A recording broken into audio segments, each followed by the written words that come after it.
on established guidelines. Sure. Glenn, would you like to take this?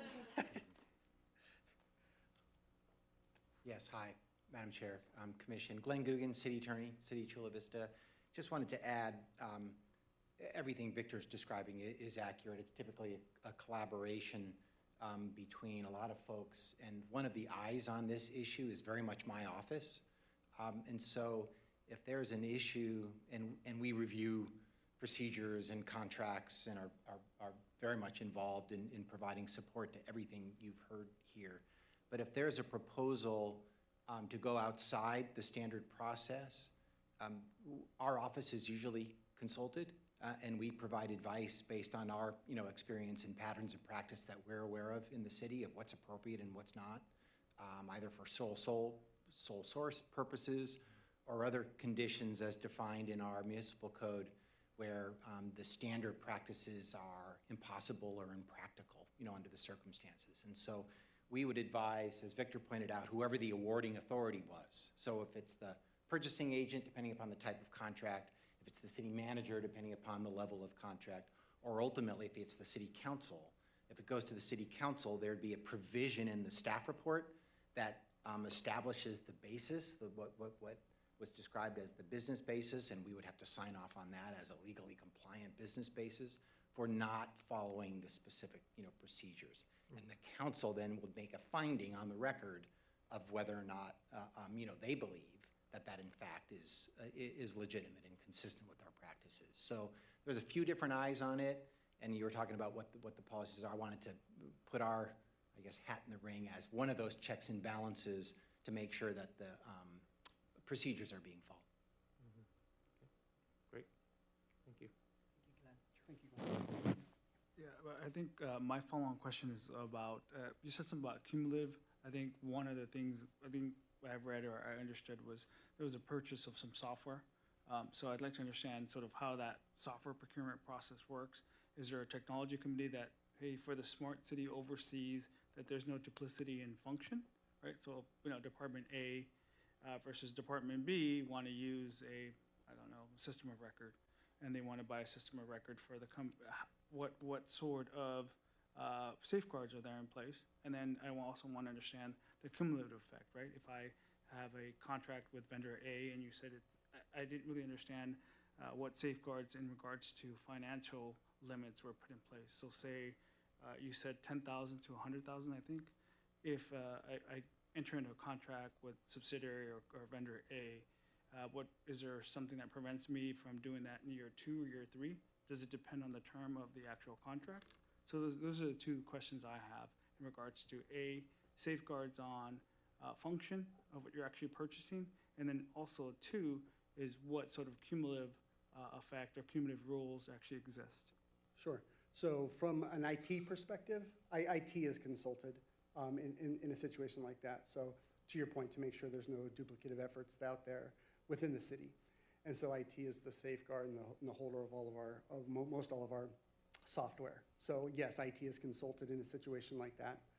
When I discuss cumulative, it's basically whatever dollar is on an annual basis. So if we go out to a procurement and that procurement is slated for 5 years, which is our standard best practice today, we calculate the response and take a look at that from an annual perspective, multiply that out to 5 years, and whatever threshold that hits will be the awarding authority and the contractual obligation that we have signed.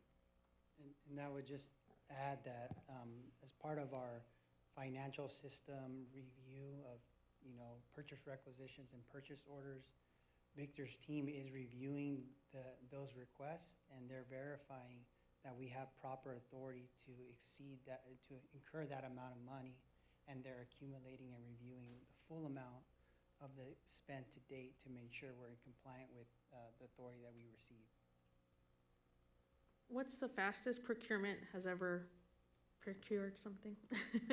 2 hours. Yeah. 2 hours? Yeah, there are times where we're a service-based organization, and if things are needed, if it's an urgent emergency situation when COVID or the storm event a few years ago, we're able to move on the fly with our emergency operation committee and things of that nature, we have forms and items set in place to get moving. If it's a, hey, I forgot this deadline, I really need to get it done, our purchasing department will generally, you know, take into consideration where they are, what situation they're in. To Glenn's point, consult with the approving authority, the awarding authority, consult with the city attorney to see what issues may arise if we just award it in that situation. But at the end of the day, every situation is unique and different. But like I said, we're a service-based organization for our internal customers, and we're here for them whenever they need us.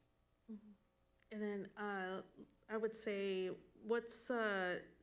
so not necessarily you have to wait a year. It's just if there's an emergency, that would be probably the exception to your yearly budget looking into procurement, right? Because I hear the word yearly a lot, but I feel like if there is some urgent need, then I guess that's when the emergency actions would be taken place, right?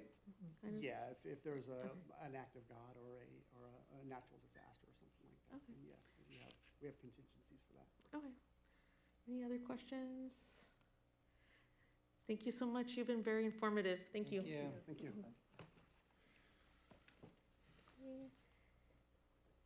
And our next presentation is from Development Services.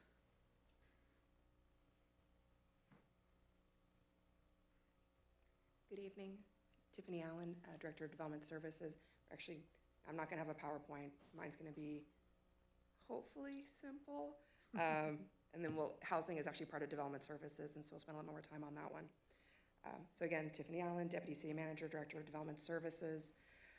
So the Development Services Department is really responsible for all of the permitting in the city. We pretty much take everything from the advanced planning effort through the land development, so grading, improvement, through your roads to your building permits.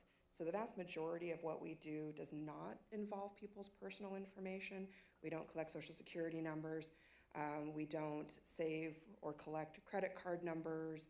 There's nothing like that going on. We use a single system for all of our permitting. It's called Acela, and it's hosted here on premises. We do not purge that data at any point in time because we do see the value. We very often are contacted by people and they want to know the permit history for their home. So we do see that there is a service for our community in continuing to maintain that information. We have data in that system going back to the late 90s. So it is a very useful research tool. It is user security access. So based on what information people need access to, they have different permissions based on their roles. That information can only be set, or those user roles are set by 5 individuals in the organization, and we do review those whenever people change their role. So if they promote, they move between divisions, we might change the information that they have access to. The only area that is a little bit different that I do want to bring up is we do have our new short-term rental permits, and we just started collecting those applications in June. And though my instructions said very clearly to redact all personal information on driver's licenses, everybody is scanning and uploading their driver's license. So I've got about 30 in right now.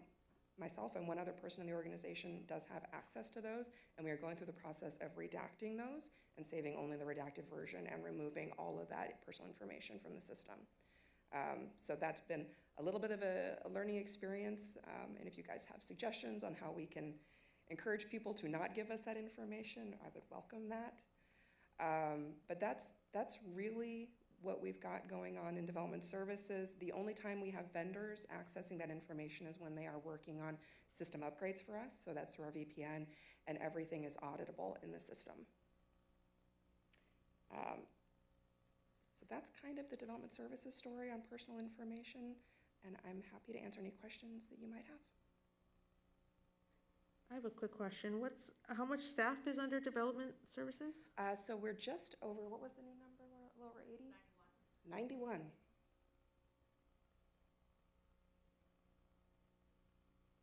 And you're all considered City of Chula Vista employees, right? Yes. Yeah. Okay. Do you see any future needs regarding the short-term rentals? I feel like that will kind of be in tangent to housing. Yeah, so I think with that one, and again, because it's a completely new permit type, we haven't even had a chance to work with the clerk's office and come up with a retention schedule, but that would probably be appropriate for that one to have something a little different than how we typically treat our permits. Yeah, so anything around that would be very, very welcome. Anyone have questions for development? No? Okay, I think we're ready for housing. All right, Thank you. thank you. Thank you. Thank you.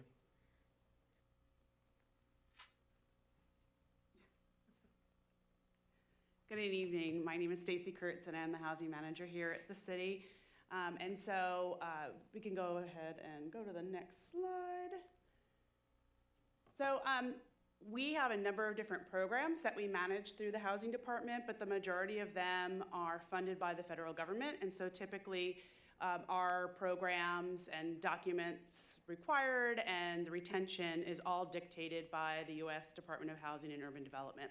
And so, that may vary slightly depending on whether it's state funded or something else, but typically they're all going to kind of follow these guidelines that are before you this evening. So the government does require, the federal government does require that we attain personal information from people in order to determine their eligibility under the federally funded programs. And the same goes for our subrecipients. So we do often contract with the nonprofit community, and they have the same requirements. So typically they maintain the records on site. We do not maintain them, but it is highly dictated by the government as far as how that data is collected and treated. As far as retention is concerned, typically from the date that the program has ended or the funding of it, so if we have a loan for 30 years, we have to retain that documentation for the full 30 years until that loan is paid off, plus another 4 years. So basically 4 years from the date that the program has ended. So that's typically the retention schedule for our programs, and same thing for our subrecipients. The types of data that we typically collect is a lot. We do collect a lot of personal information. Again, it's dictated by the government, Social Security card, driver's license, et cetera, pay stubs, bank account statements. Typically, it's like 2 months worth of each of those types of documentations. And typically, also, it has to be current within the past 6 months in order for us to be able to determine eligibility for our program. So along with that, we also do have contact information, phone, email, et cetera. And those are maintained in our files, which one of two things could happen. More traditionally, it is in a physical file that is locked and only accessible by housing staff. More recently, and as we try to digitize things going forward, we would expect more often that we'll start seeing some files kept electronically on the city server. Those files have permission only to housing staff as well, and so they're the only staff that have access to that. Anytime that we do get a request from HUD through an audit or so forth, they provide the encrypted software or what have you on their end for us to upload things. And then typically the same thing would happen with any third-party correspondence. We would typically receive things in an encrypted email if we were to receive anything. Oftentimes those wouldn't necessarily have sensitive personal information on them. They tend to be more title companies that request loan documents from us and so forth. A lot of times those wouldn't have Social Security numbers on them. It would just have name and address. But if it ever did, we have that encrypted email typically that is being utilized. And that really concludes our presentation from housing. So we're here for any questions. I just want a quick question, just for clarifying, because I might be a little confused. So when it's housing division, do you mean like renters? Do you mean property owners? Do you mean people, recipients on Section 8? Like, can you just tell me a little bit what you mean by housing division? Sure. So the city of Chula Vista does not maintain a Section 8 program. The county administers that for us. So there are no Section 8 vouchers or information that we maintain. Everything that we get from the county is aggregated just as far as numbers of recipients. What we do have, we have rental assistance programs. Those are typically administered either in-house or by subrecipients. So those would follow all the rules that I just laid out. We do have a rehab program for single family and for mobile homes. Again, all of the types of things that we presented tonight are the types of things that we would collect and maintain for eligibility purposes. That's pretty much, most of it's programmatic. We also do have projects, like affordable housing projects, but that wouldn't necessarily have any personal information. That's more at the project level as far as working directly with the developer and exchanging information from them without having a personal information exchange. They would maintain, you know, leases and any personal information that they would normally collect in an apartment complex on their site. And they would be treated like a subrecipient essentially with all the same rules. So is pretty much the motto of the housing division to kind of keep people in their homes? Like so when the COVID renters relief was going through, was that through you? Yes, the emergency rental assistance program was administered by a subrecipient. Okay. Do you deal any housing with like individuals' mortgages? Is it? So we do have a first-time homebuyer program, and so from that perspective, yes, we would exactly the information that I mentioned up on the screen for eligibility purposes, because the federal government or whatever funding source we use do have eligibility criteria that we have to review in order to deem somebody eligible for any type of financial assistance. So we do have those types of files, yes. So just to understand, you're getting these funds and you're kind of assisting, spreading it out through the city of Chula Vista where it can apply. Correct, either directly or through subrecipients. Do you manage or deal with evictions? No, we do not. The city does not get involved. It's a civil matter as far as evictions are concerned. Okay.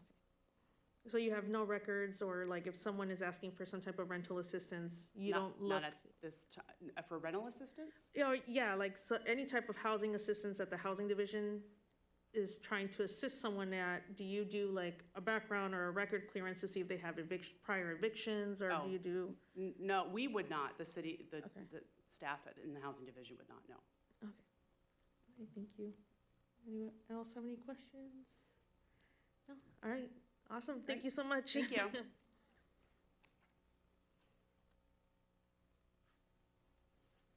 Okay, I think we should go on to the next item before we go on break. Review plans for the committee meetings. I think we should start talking about that first. Sure. So I sent an email out to everyone earlier today. Hopefully you had a chance to look at that. The most significant point on this item is I wanted to make sure you all know that the dates and locations have changed since we last discussed this at our, I think it was June 8th meeting. So, it was just based on the availability of the spaces. So on Wednesday, July 27th, which is a week from this Wednesday, we'll have our first community meeting at the South Chula Vista Library. And on Thursday, July 28th, which is a week from this Thursday, we'll be at the Otay Ranch branch, which is within the Otay Town Center Mall. There's just a couple points I wanted to share with you. I don't have slides or anything. Number one, there's no requirement for you to attend these meetings. If you're not available, it's okay. However, it's probably a good idea to attend if you can attend, because you'll get to hear people's ideas up close. And also, since our plan is to break people into breakout groups to have small group discussions, I'm going to need some help with moderators for those. So I would like to ask, and you don't have to respond or answer me right now. You can email me later. But I'd like to ask for 5 to 6 people to volunteer as moderators of those breakout groups for each evening. It's going to depend, obviously, on the turnout. I was just at the South Chula Vista Library this afternoon checking out the space.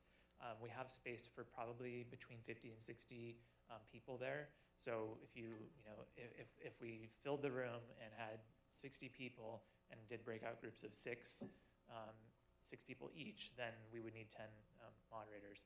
If only 10 people show up, then we don't need 6 moderators, obviously. So it's a little hard to predict.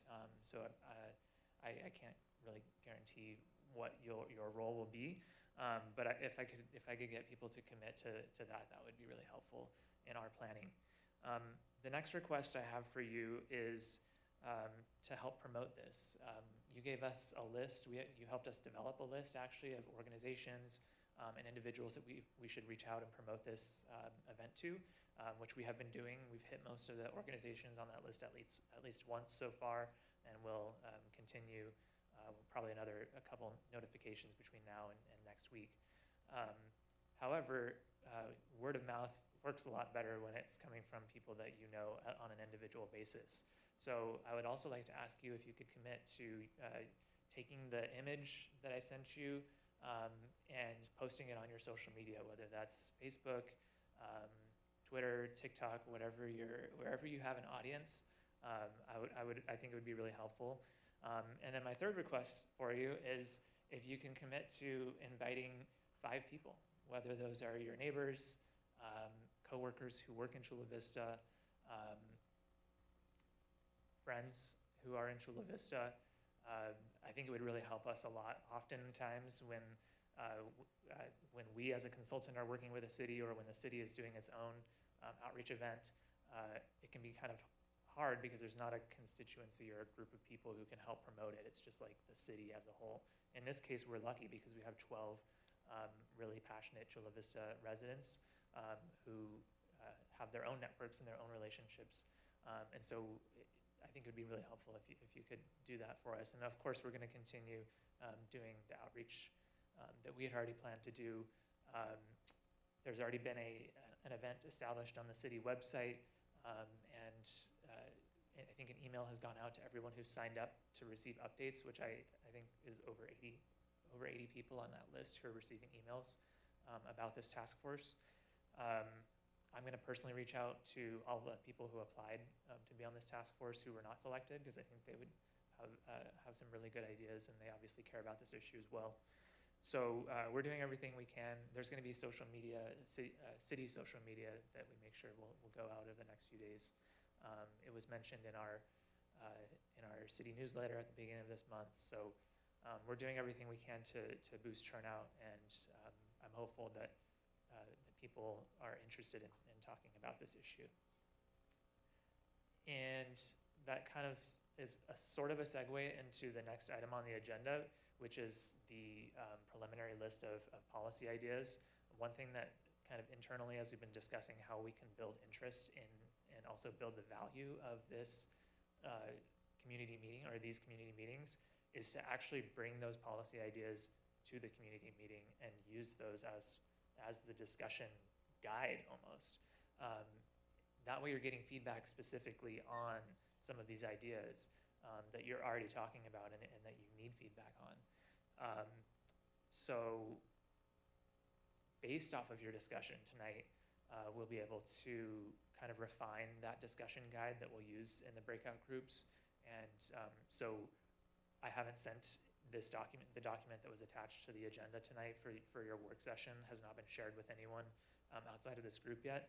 But based on the discussion tonight, maybe you can, as you narrow things down, or maybe as you add to the list, we'll be able to use those bullet points as part of our discussion with anyone who shows up to these community meetings. So I think those were the main points I wanted to cover with you. I deliberately try to keep this short so that we could have more time for your work session and actually digging in. But I'm happy to answer any questions that you have. I have a couple of questions. Thanks, Jeremy, for that presentation. In terms of outreach, have city council members been approached, and if they have, what sort of commitments have they made? They have not been approached yet. Okay. And we will approach them. I know a lot of them have their own social media, they have their own newsletters, and they have relationships with people who they know care about certain issues. So we are going to ask them to spread the word, but we just have not done that yet. Yeah, that would be, I think, I mean, it behooves them to be involved as much as possible on this. The next question is regarding the format of how these public meetings are taking place. Are questions being developed that will be presented to members of the public that will be in attendance? And if so, as a task force, will we have access to those questions to maybe even help refine them if that's necessary? Yeah, I would love to have your help with that. So there's 2 points where we're going to be asking questions. The first point is where we'll do a live poll, kind of at the start of the meeting. That's not really going to be, at least as I envision it now, it's not going to be really substantive questions. It's more like who's in the room type of questions. The more substantive questions will be when we get into the breakout groups, and we'll ask questions about experiences people have had, if they would like to share their experiences with technology, with city technology. We will probably ask questions specific to different policy ideas. We might ask people to rank, some of the different policy ideas. We might ask them, which ones do they feel are going to be most effective.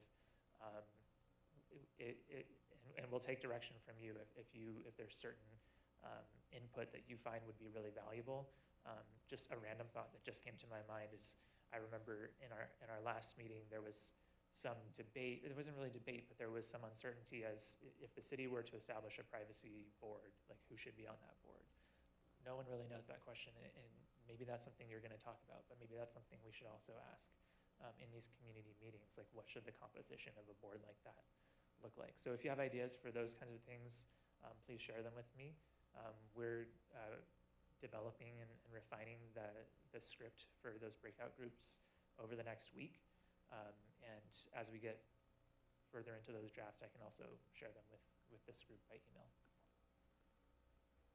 Okay. And one last question, Chairman, it's okay. I think a lot of the organizational names that we shared might have members that are not Chula Vista residents. And obviously the idea is to bring as many Chula Vista residents to attend these public forums or these community meetings. Is it also open to non-Chula Vista residents to attend? Yeah, it is open to everyone. I know that sometimes I buy things in Chula Vista, right? I'm not a Chula Vista resident, but sometimes I drive through Chula Vista to get to these meetings. So, even though I'm not a resident, I do have a personal interest in what happens with these policies. So yes, I would say that it's open to everyone. I am trying to encourage residents more than anyone else, because residents are going to feel the impacts more than any other group. But yes, it's open to the general public. Great, thank you. And there will be beverages and snacks there, right? There can be, yeah. I don't actually, we didn't think about that, but that's a good idea. Okay. Yeah. Yeah. Okay, yeah, put that on the flyer. Anybody else have any I have questions? a question. Is there some kind of sign-up form that we're providing for folks in terms of outreach? Maybe it'll help with planning as far as letting us know how many folks are planning to come on, how many of us you'll need to help moderate. Yeah, we actually don't have an RSVP form set up yet, but I think that's a good idea. We can definitely set that up.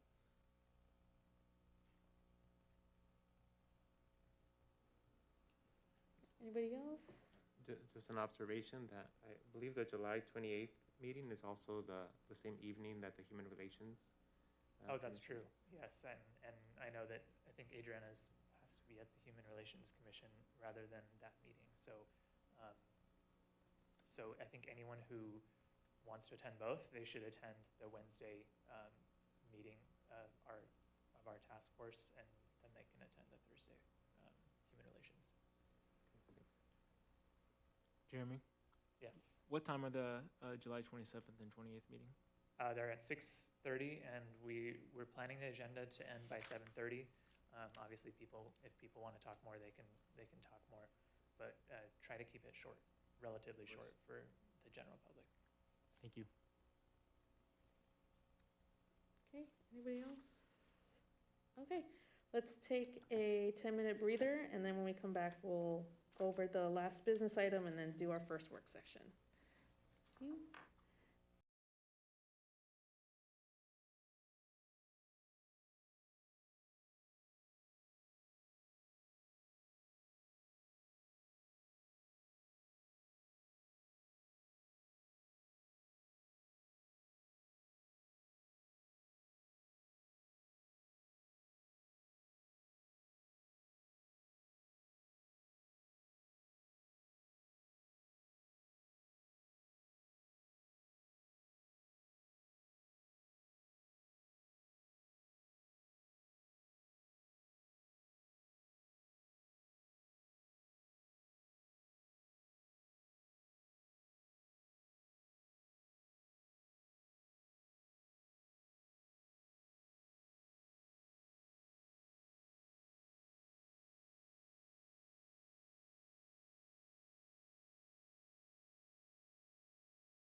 think everyone's here.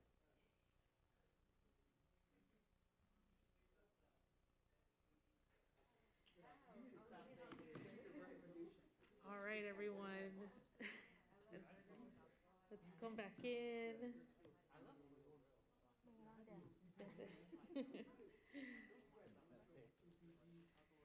All right, Jeremy, do we have any other business items before we do the work session? It says for business items 5.1. No, we only have, oh, yes, I'm sorry. I don't have the agenda in front of me. So we have our meeting summaries for the last two meetings, June 8th and June 27th, which have been circulated.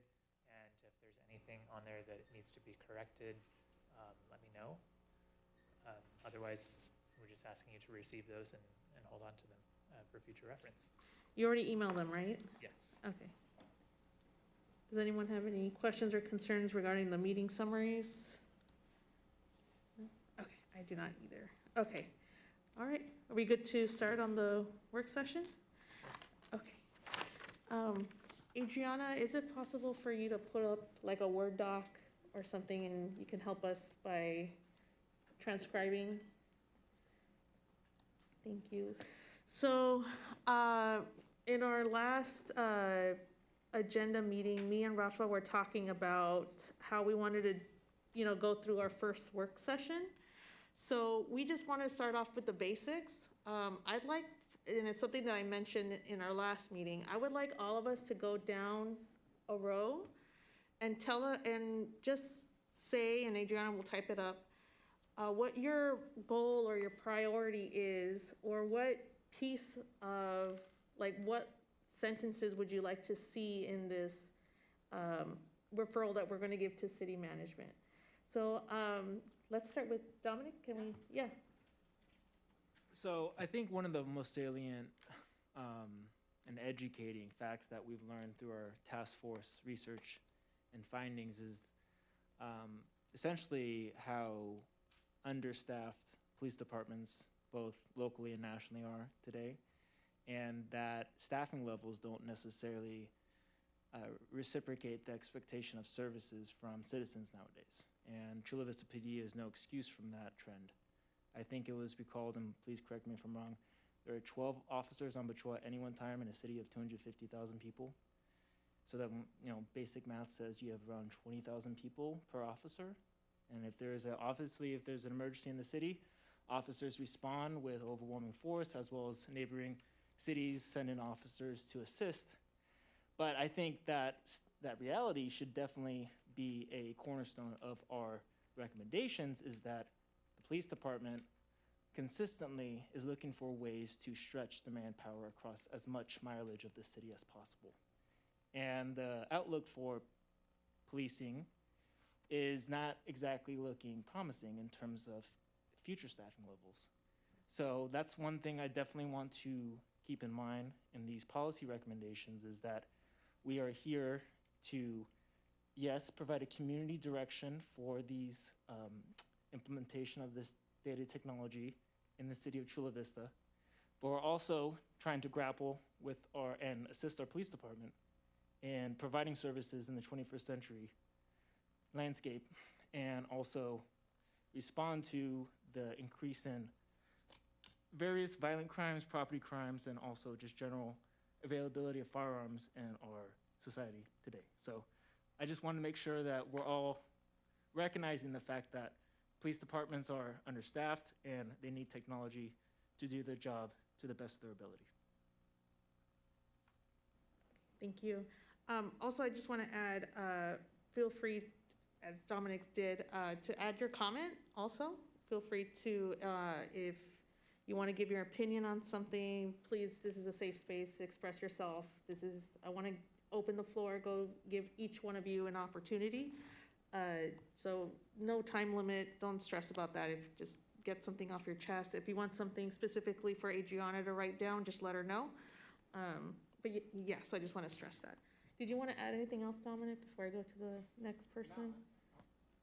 No, just that I'm looking forward to contributing to this discussion, and I'm definitely confident that we have the expertise and the community engagement on this task force as well as the practical experience to develop a very measured approach for the city manager and the city council to review and hopefully adopt going forward.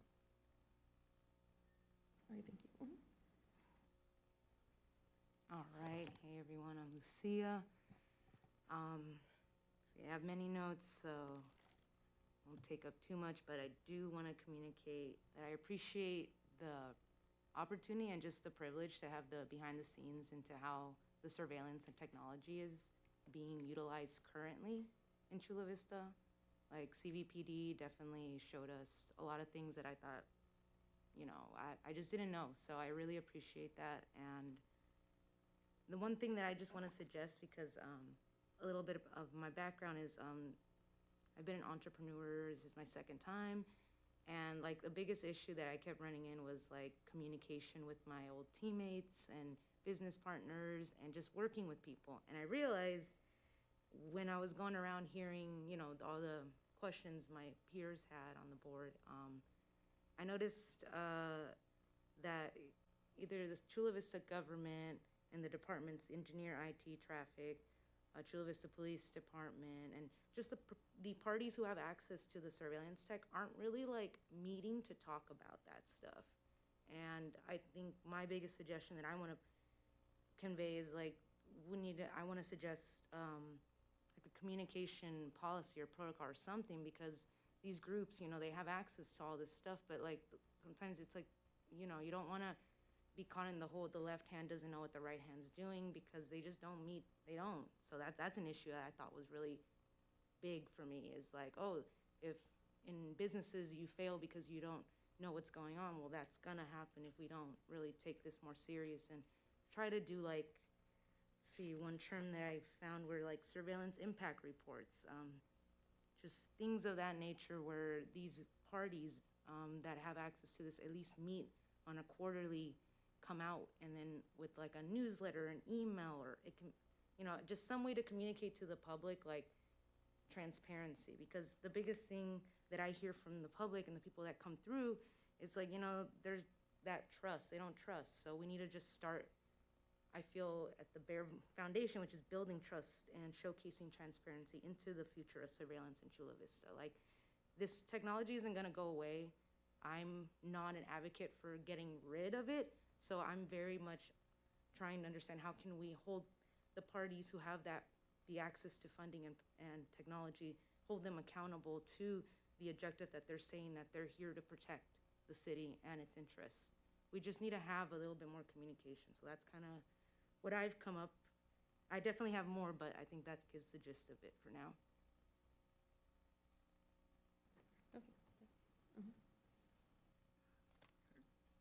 Great. I think what I'd like to see is I think there's a lot of policies and overarching sort of umbrella policies that are missing here, right? And I don't think it's as a result of any sort of malicious intent. I think it's just lack of staffing is just not a priority. So I think what is important is that we need acceptable use policies, we need retention policies, that's consistent across, right? And that's enforceable, auditable, to use the right word, sorry, and that's consistent, and then it's refreshed on a regular basis. I think that some of the mishaps that happened in the past that we've sort of had accounts for have been just lack of management. And I think we have to find a way that we come up with a policy, because I expect that the use of technology will expand, right? It's a tool like everything else. There just has to be standard practices, standard industry practices that we have to implement to ensure that it's practical, and then also put in policies that actually can be enforced, right? Not so bureaucratic that it becomes that people can adopt. There's also, we had presentations from the private industry that displayed how to treat some of that data, and how private industry is doing that, right, successfully, and how there's policies out there that exist that we can take from and adopt and develop a policy that's general enough that it doesn't get dated, but provide some protections to our constituents, right, to the citizens of Chula Vista, which I think is important. It's not one piece of data. It's sort of, as you start to link data and you create these data lakes, data access, and you start pulling information that it becomes a little dangerous, right? Because some other agencies don't abide by those privacy standards. So that's my goal here.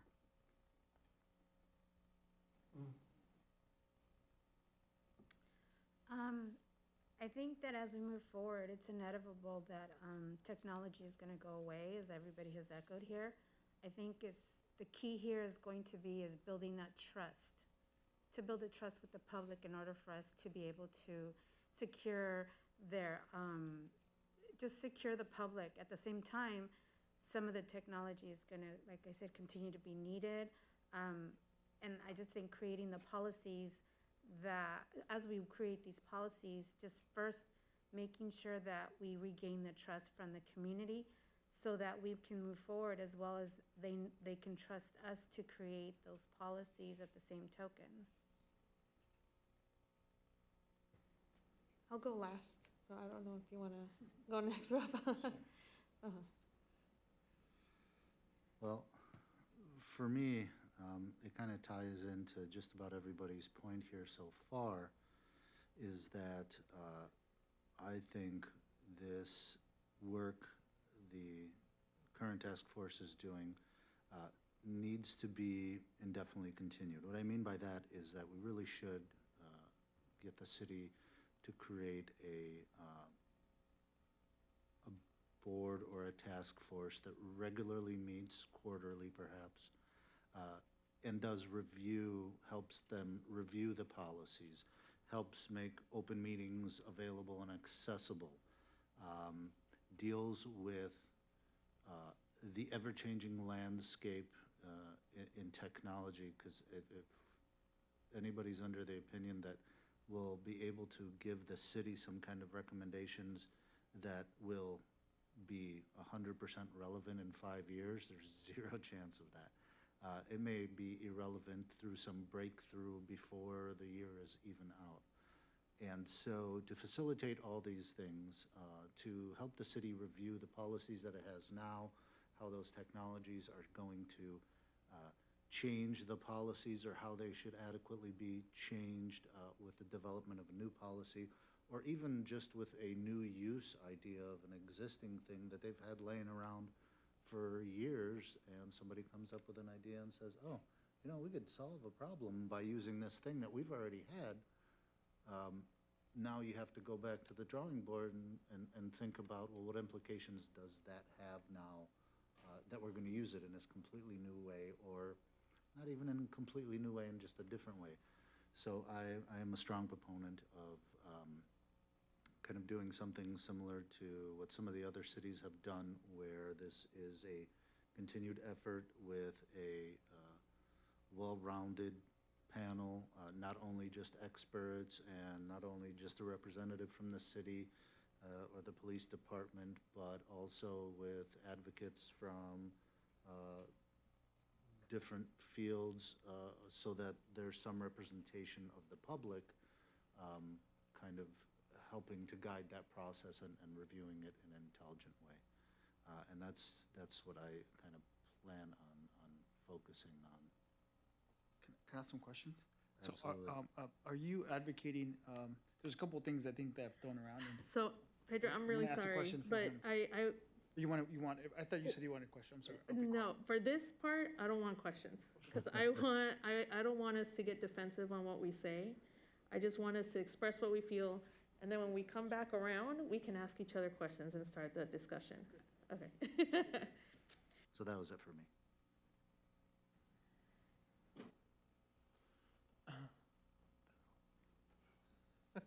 I know, I looked at you and said art last time, and I'm sorry. Oh, that's fine, that's fine. First of all, I just want to thank each and every one of you for your commitment, for being here. I think it, you know, there are obvious differences in how we would like to see this process move forward, but I think with the groups, or those of us that are here are trying our hardest and our best at trying to arrive at policy recommendations and even policy that could be not only of use to the city, but a benefit to the future of residents of people that live in Chula Vista, as well as those who conduct business here, because it has broader ramifications than just the residents. The three concepts that come to mind for me are that I look at this in terms of how do we create proper oversight, how do we ensure that there is accountability in the process, and how do we ensure that there is transparency in policy recommendations or policy itself that we move forward. I follow the use of technologies that have the power of surveillance and that have potential impact on privacy issues, primarily on the federal level with CBP and its use of technologies for border enforcement purposes. There is a lot of spillover, if you will, into local city municipal governments, and a lot of crossover as well. And I think in as much as cities and municipal governments are able to work through policies that really center civil rights and civil liberties, that center a developing policy with a human rights framework, I think that has a greater power at ensuring that the surveillance technologies don't take a slippery slope approach, where then the ramifications to basic constitutional protections are impacted to the detriment of how we define what a democratic society can be and should be, especially within the current political context, which obviously we won't get into here. But that's what I'm working towards in my effort here tonight and as we move forward as well. Thank you.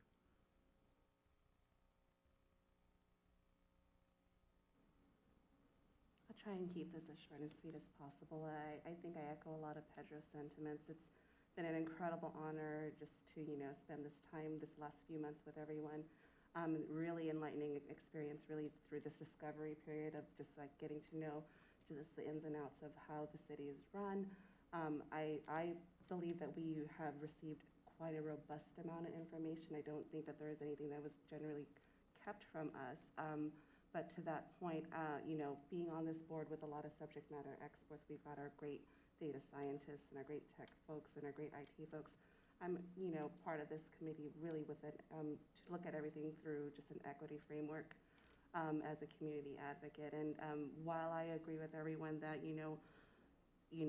our job is really just to work with city manager and the staff and the city council to, provide robust policy recommendations, and I do myself embrace the idea of innovation with technology, and I acknowledge that it's not go away. That my hope is that we don't also lose sight of ensuring transparency and the protection of our civil liberties, and especially protection of the most vulnerable communities that are often already over surveilled and over policed. So that's where I'm coming from, and I think for me, in particular interest, as we're getting into the nitty-gritty of the work, I'm really looking forward to the conversations around establishing a privacy and technology board for the very reasons that Pedro outlined, to make sure that there's oversight, transparency.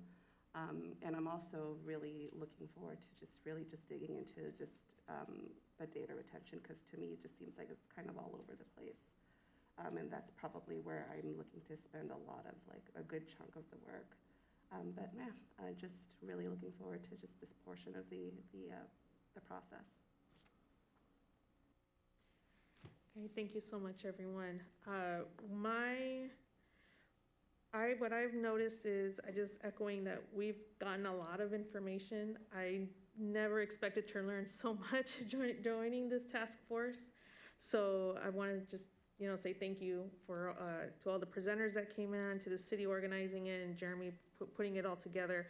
I would have never thought that we would be getting so much information, and the scope of what we want to do is pretty big. So what I've learned is there's a lot of trust between the departments. That's a good thing. Just what's going to happen when there's leeways to that trust. That's what I'm concerned about. I do agree with Lucia's point that the departments need to communicate more, at least have a meeting once every quarter at least to divulge their information. I feel like most of us agree that we need to continue some type of task force after this. So I think maybe we should tackle that item first, after I'm done speaking. And then my other goal is when contracts are renewed. So obviously there has already been some vendor contracts that have already started before this task group. I want to put in some implement that whenever contracts with vendors are up for renewal, that they are, if they were, approved before the formation of a task force, that they get looked at as well. So, so make sure that no contract with vendors is kind of falling through the cracks while we're doing this. As far as transparency, I really believe that there should be some type of disclaimer when it comes to certain services in the city of San Diego. Just maybe like an attachment or an addendum whenever someone requests like public, a document or something relating to themselves. Like, for example, something that stood out to me was the 911, or EMTs, when they pick someone up, they're giving that data to a vendor. So, and a lot of people might not know that. I did not know that. So if maybe there can be some at least in the city of Chula Vista, some very clear disclaimers on what data is taken when they sign up for certain services.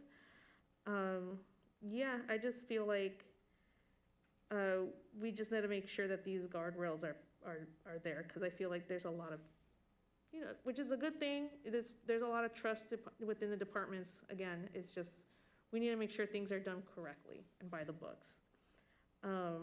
So with that, I think we should discuss, unless, well, let me just open it up to questions or up to discussion. Is there something that someone wanted to mention that someone else said or ask questions? Yeah, I think one of the things I wanted to outline was, that was brought up, was the question about a privacy officer and somebody whose full-time function it is to maintain data and a steward of that data, right? As much as I think, as effective as a committee that does this voluntarily can be, I really think there has to be some sort of a full-time job or somebody's responsibility that's accountable for security and data privacy. I think that came up before, and I think we've talked about that recommendation. But I think that we first should talk about whose full-time job and who's accountable for those functions, and then we can talk about the details about, okay, what is the function of a committee and what is their role? Is it an advisory role? Right, I think that makes sense, right, as we're doing today. But how do we maintain and give the autonomy to the municipality, allow them to do work, but still hold them accountable and ensure that there's transparency and communication? So if I may expand on that, I think the city, when we were talking to the gentleman who is going to be retiring, the IT staff is intending on hiring a full-time security officer, right? That's my recollection, is that my recollection of the notes, and Jeremy can correct me, was that the IT manager plans to hire a security officer, and under the security officer's purview is data security. That's my recollection. Again, I'm not. Yeah. So they're definitely, and that's what I recall too. And so my thought was, in regards to a task force or a security council or whatever we decide to call it, is that there would be that part of it as a permanent position. And that likely would be the only one. So, yeah. So putting budgets aside, there's issues with like having permanent members of stuff, and there's also issues with like a voluntary task force, right? Yeah.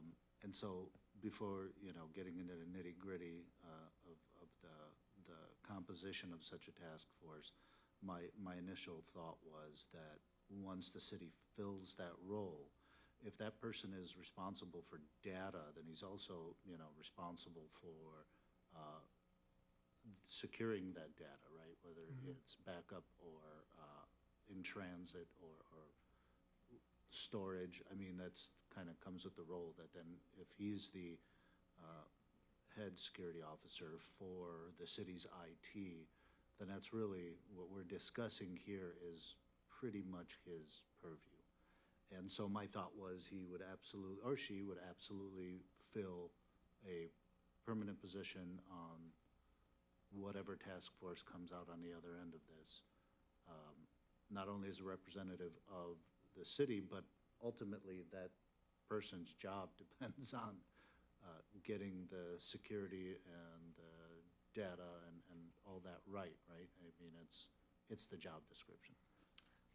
Yeah, I think my personal concern is that security and privacy are pretty big roles, right? I'm not necessarily convinced that having a person doing it part-time, it makes sense in my personal opinion, right? I think that there's enough data sources and enough information that I think it would, for me, my personal perspective would be that my recommendation would be somebody's full-time job to ensure that how that data is being treated, how it's maintained, to ensure that people are actually keeping up to date with the data retention policy. What's the usage, coming up with policies, revising it?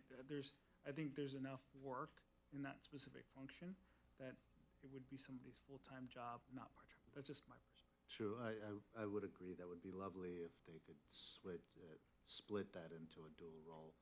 My concern is it took them all these years just to hire one position. What's the likeliness we have that split into two before the person's hired? It would be, but I agree with you. It would be ideal if somebody dealt with the data and all that, and then we had an actual privacy officer that worried about not the security of the data, but the security of what they're doing with the data once acquired, right? Yeah.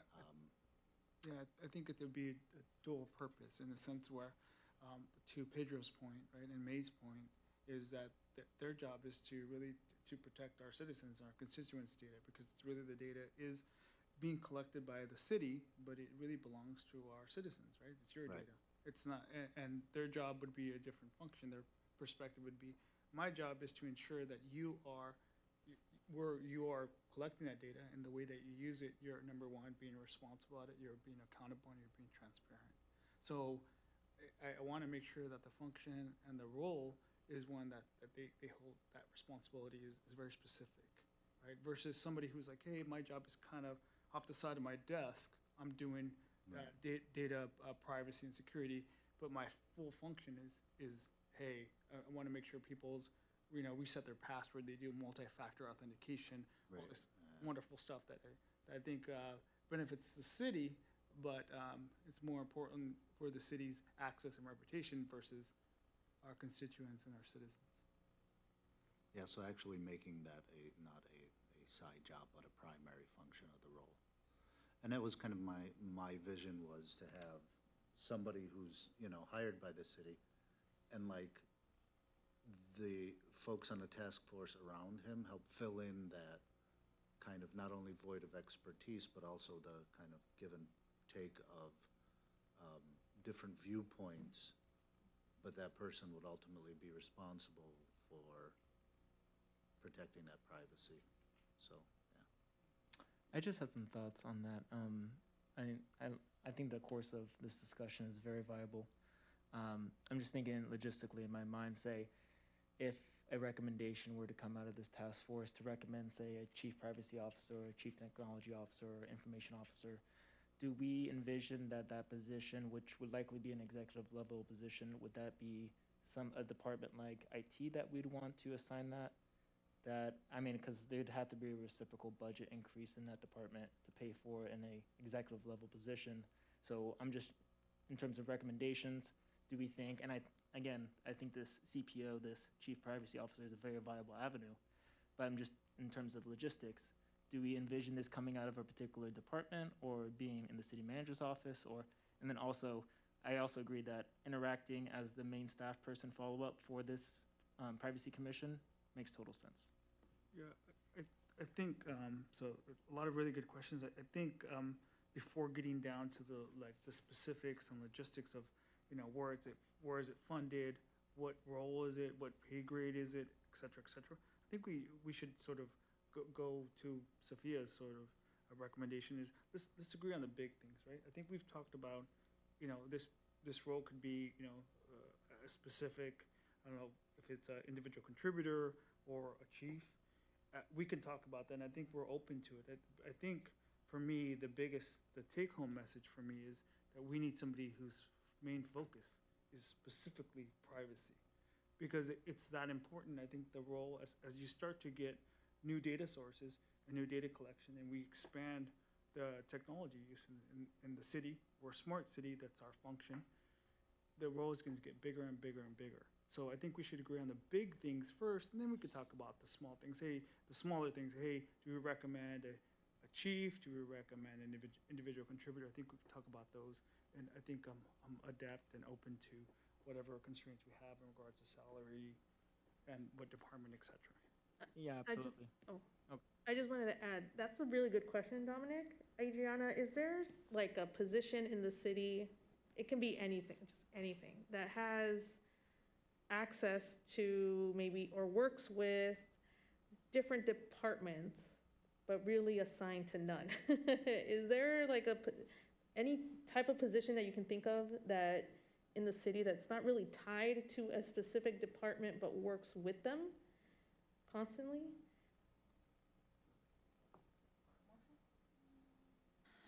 Because that's a good point, because if this privacy individual, and our goal is to have more than one, which department would they actually report to? Because I think you can make the argument for IT. I would make the argument for city attorney, because that's more legal. But, I mean, is there a position that's really something not tied to a specific department that kind of works with all of them? Does that make sense what I'm asking? It makes sense because essentially what you're getting to is you want someone who's independent of these departments, who has independent oversight of them. As a city staff person, I can't think of a position that doesn't belong in a department because that is just how we're built. Everyone belongs to a function and a department, but I'll let Dennis, if he wants to add something. Good evening. So I was actually using my role as the Smart Cities Coordinator. So I am still in the Economic Development Department, but worked across city departments trying to help coordinate that process.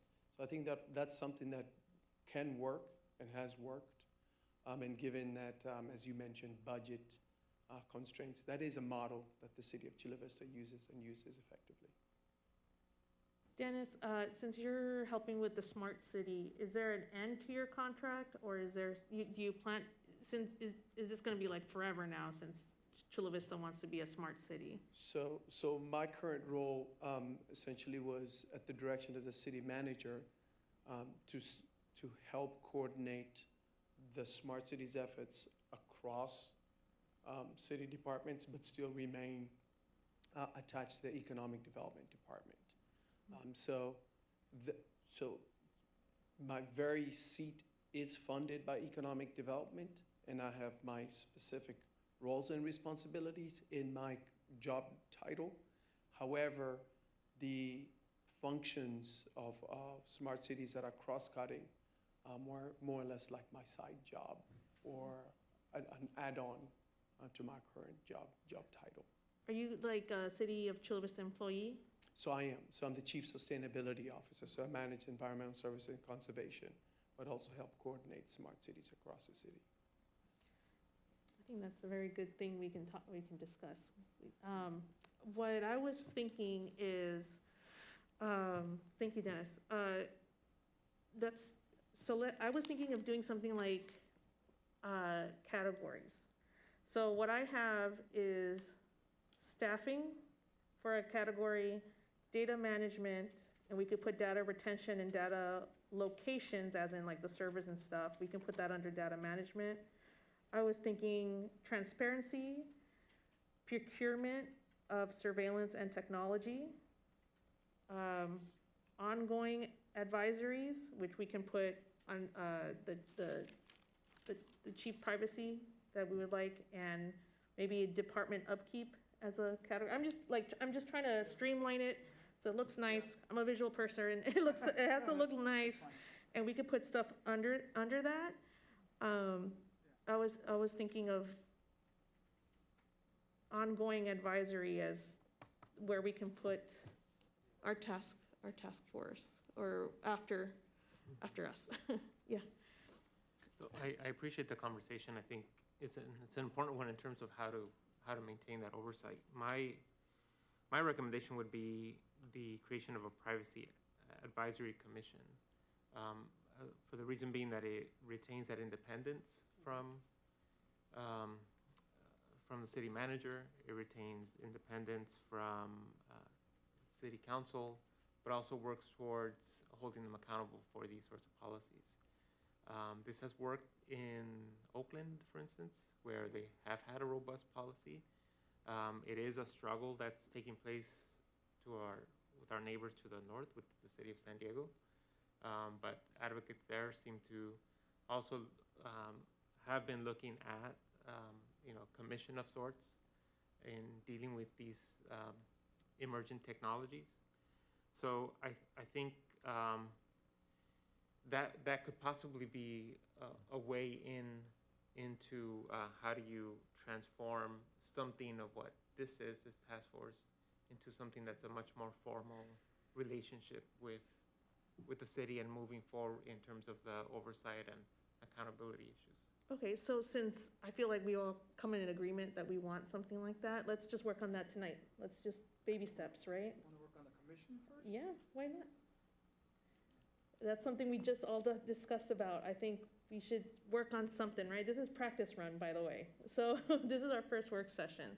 So let's work on what do you think our future, the City of Chula Vista's future advisory board looks like? 3 people, 6 people? Do they have to live in the City of Chula Vista? Do we need someone background with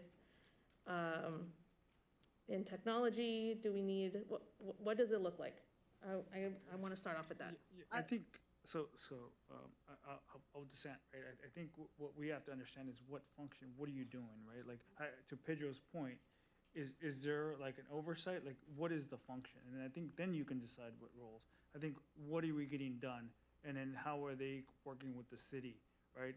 If the function is, hey, we need to run everything through this advisory or commission, then I think then it's a different constituents. I think it's really about scope, and for me to understand what your roles and responsibilities are, and then you could start to define who actually makes up that team of people. I think what we have to first talk about is the scope of work that we're talking about. What do we envision this looking like? Are we envisioning something like the city of San Diego, where we're saying, hey, nothing gets done unless it gets approved by the commission gets this piece of it? Or are we looking to do something like private industry, where they have a privacy officer that looks at it and then maybe, punts up things that are a little bit more new technology adoption, linkage of data, What do you want? What do you want? What do I want? Yeah, what do you want? I think we need a privacy officer that does it full time. Okay. That That has day a in, day permanent out. spot on this advisory board. Well, That does this day in, day out. would they serve on the board? I'm sorry to interrupt. I'm Would they sorry. serve Yeah. on the board, or would they just be essentially a staff researching the initiatives that the board would give direction on? Or the commissioner, excuse me? They have to be part of the board? I think they would have to be part of the board. I feel like, just as a heads up, if you want to discuss, I feel like y'all should have the mics on, because this is definitely engagement right here. So leave your mics on. Yeah, I don't mean to interrupt. Yeah, no. Please, no, I think this is a meeting where we yeah, want this is- everybody's Yeah. contribution. Okay. So I think there should be a full-time staff for privacy. But I There'll be a think city appointment. that you also need commission around that person to help with, because, if we just hire a single person, you run into problems with transparency, representation, almost immediately, right? Because he's employed, or she, again, sorry. I don't know. I don't know if that's the case, right? In private industry, there's accountability, right? And there's governance over that, right? So I don't know. I think we first have to Yeah, but- define what this person is responsible for, So right? the- Like, what is the privacy person gonna do? And then what are the areas where I think they're, like, to Pedro's point, where they're not accountable, where we feel that the constituents, the citizens, and we as a group of people are concerned that there may not be transparency. They're not, may not have their citizens and the public's best interest in mind because they get a paycheck from the city, Right. right? I think, and then at that point, we can discuss what it really means for the commission and what sort of oversight that commission has. I think you have to make the differentiation in order for us to really talk about those roles and what needs to exist. Sure, That's yeah, just my 'cause personal opinion. we're kind of discussing the horse before the cart, or the cart That's right. after the horse thing. So I agree that we should probably define the role and kind of vision for the privacy officer. I just wanted to make sure that the two wouldn't be mutually exclusive. They're kind of like, the privacy officer becomes one of the spokes of the wheel when it comes to like the board and stuff. They would be like Dennis, right? And this Yeah, is one of yeah, my yeah, questions to Dennis, yeah, right? Like, if I have a technology question, or if I want to go by, we're in different departments, let's play this role thing, right? I want to go buy technology. Do I go to you, and then you bless it? What sort of things do you look at in regards to technology? Do you look at, hey, is it a duplicate function? Do you look at sort of consistency? Do you look at, hey, do you have that functionality in other software? I think we can take some examples of what some of the existing roles, and we could say, okay, great.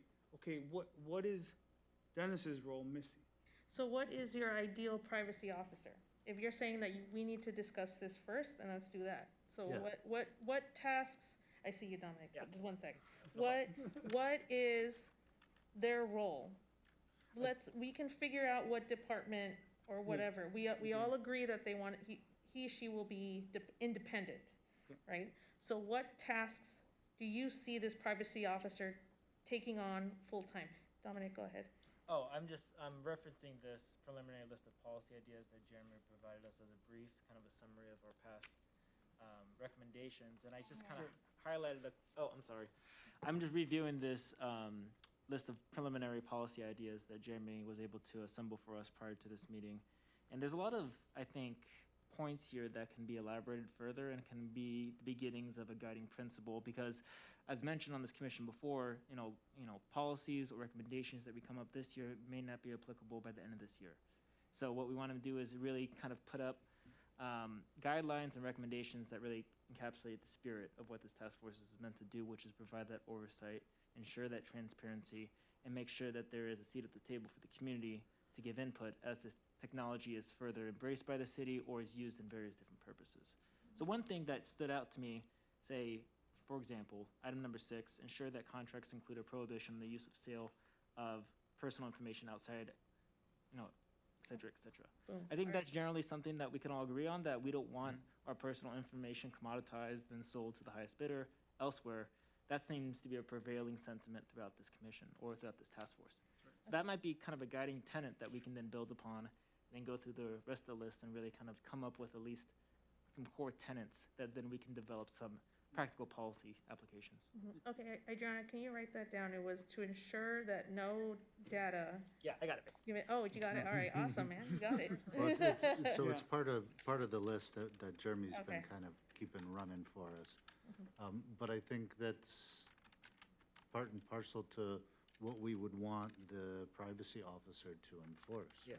right? Yeah, exactly. So- At a And that smaller would be the level, review right? of the contracts, right? I'm sorry. Yeah. That'd be the review of the contracts to make sure anybody that wants to bring in this new Right. vendor, just make sure they don't sell our data That's right. once we enter. Yeah. There would be a set of things that the privacy officer, like, day in, day out, right? My guess is there's multiple contracts that get reviewed, multiple things that happen. Some may have, PII, Some may have sensitive information that we find important, and some may be a little bit more critical, and I think it'd be up to them to develop hey, here's a sort of a matrix of how sensitive or how many, sort of attributes or data points that that can exist, and they would be responsible for reviewing day in, day out, right? The nuts and bolts of what happens, in city policy and city contract reviews for Yeah, so privacy. It still sounds like pieces. we're starting to define this. What would the privacy Yeah. officer do? Exactly. Making sure number 6 is always, Seems like And more Chair, showing and up Chair on- Rodriguez, if I can just say this really quickly. We can make the job description for the CISO position that IT is working on, and you could use that as a guide, so that you're not starting from scratch. There's a lot of what you're talking about that is probably in that job description, and then you could look to expand it. So we'll make that available to you. Is that job description already available? It should already be available because the position has been posted, and I think that the recruitment is ongoing, so it is available. Okay. I'm sorry, I sort of missed that. Can you say a little bit more about what that job is? So the IT department is currently recruiting for a privacy officer. I see. So what we will do is we feel that, actually, Adrian, you might be able to pull it up. Yeah. So Dennis, just to clarify, are you hiring for a chief security officer, or are you Sorry, it's a hiring for a chief privacy officer? Information Security Officer, Okay, so CISO. Yeah. CISO, yes. Yeah, and which, under their purview, privacy will be one of their. That's correct, that's correct. Okay. So just a process question though, if this job description was developed prior to recommendations coming out of this task force, I'm wondering if there might be some areas that would need to be improved upon, and whether there might be other similar type positions in other cities that we can also use as a guide. Those very specific positions that we're having a discussion about here, so that we're not, as you say, reinventing the Yes, wheel on this absolutely. sort. And I think that's appropriate. In addition to not just the position, but even the makeup and the function of the oversight body, there was some information that was provided to this task force at the very beginning by Jeremy about what other cities and jurisdictions are doing with regards to makeups of the oversight bodies. So we can also use that, or you could use that as a guide as you try to determine the most appropriate format for the city. Ms. Whitehorse? I have a concern on that position, because sometimes when you're doing a dual position, how can you secure to me that this part is going to be able to be performed and this part is going to be able to be, I think there's a big gap for error, at least too much of a gap for error. That's where I am in favor for the Privacy Commission, because one person to do that and is doing a dual, like yourself, that leaves a big gap for major errors. In privacy, to be errors, that's not acceptable for people's information to be on the line. So we have to be able to secure the public's information, and with having just that one position do all dual position, I'm not comfortable with that. I think that's what, one of our recommendations should be. Privacy, not security and privacy, should be a person's role. Yeah, And it should be independent. just to clarify, the CISO position was developed for an immediate need right now. We're developing this chief privacy officer, whatever position it is eventually called, to essentially act for this new function of the city, which would be interacting with supposedly this new commission. So that the demand right now for that CPO isn't available. Well, actually it is, as we've seen, but there is no direction giving that officer until some type of supplemental body is established to interface with the public, which would be that privacy commission. Yeah, I think we need the privacy officer day in, day out, right? Like, just in layman's terms, day in, day out, review stuff that's happening. I would think Gets so. the details, and has autonomy to operate, in cooperation with Dennis and other folks around technology and what they're doing with technology. But there also has to be some, oversight, right? How do you oversee the overseer? Which I think is And that's where I a think commission that, around the transparency, commission comes and it's in, yeah. more about auditing purposes. And I think there is a function, but more about auditing, about, hey, what's the yearly report? What have you done in regards to review of access? What sort of things have come up, right? Where are the gaps? How can we help and advise that person? And then, do we have to advocate, right? Do we get to a point where the technology use or this tool set use is so large that it's larger than one person can handle? And do we need a department around that and more resources to help sort of augment them? I think that's, Eventually, yes. I think so. And I hear you, and I read the job description when she had it up. There's no specifics. It's just a job title, right? It says you will be working on so-and-so projects, you will be managing on so-and-so this. At the end of the day, we're giving that person or that security officer what our priorities are and ultimately what we want the city's priorities to be. So of course, they're gonna see manage and participate in development, implementation of goals, objectives, policies, and priorities. So that's where we come in. Let me so- just, I think this job description is for a CISO, not I a know, chief but privacy. but Dennis asked, why don't you look at the job description to kind of see what we need, right? I am reading this, and I don't see. I don't think it satisfies what we're looking for for a privacy. Exactly, and so It's a- going back to it's a what we template, want. yeah. Yeah, exactly. So that's, I'm trying to bring us back. Oh, absolutely, yeah. Yeah, this That's would what just- I'm saying, we gotta bring it back. Yeah, So we have one, they need to ensure that there's a prohibition on the use or sale of personal information outside. What else should we add to make sure? Do you recall the woman that spoke to us, 2 or 3, and she came from UCSD, Yes. and she was a chief privacy officer. Yes.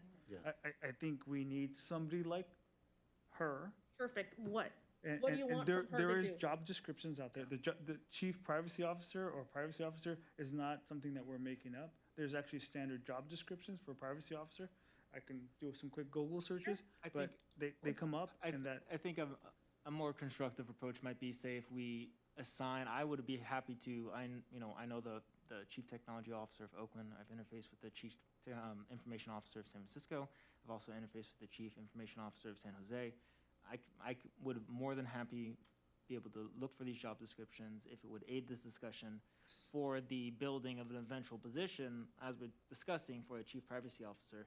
That information's out there. It's just a matter of centralizing it and tailoring it for the Chula Vista community. Yes. But I'd be happy to take on that task. Yes, because I don't want us to get so into the job descriptions, because I just want to make sure that our priorities is emphasized in the new chief officer role. That's what I want. I don't want us to copy and paste some other cities. No. And then, so that's what I'm trying to get us to say. Of course, today. yes, yeah. Tonight, I would like one more sentence that we can add to this specific role. What is the priority of the privacy officer? What is their role? Is So there some? this would be beyond like what you would use as a job description to find Correct. a candidate? What is like the bullet points of once you move past that standard description? Yes. This is what we would really like focus on beyond the Yes. generic, right? Because a job description, you've got only so much real estate. You don't want to bury it with every single intricacy and detail. So beyond that, number 6 is great. What should we add on to these really bullet pointed? You like- as a City of Chula Vista resident, what do you want to add?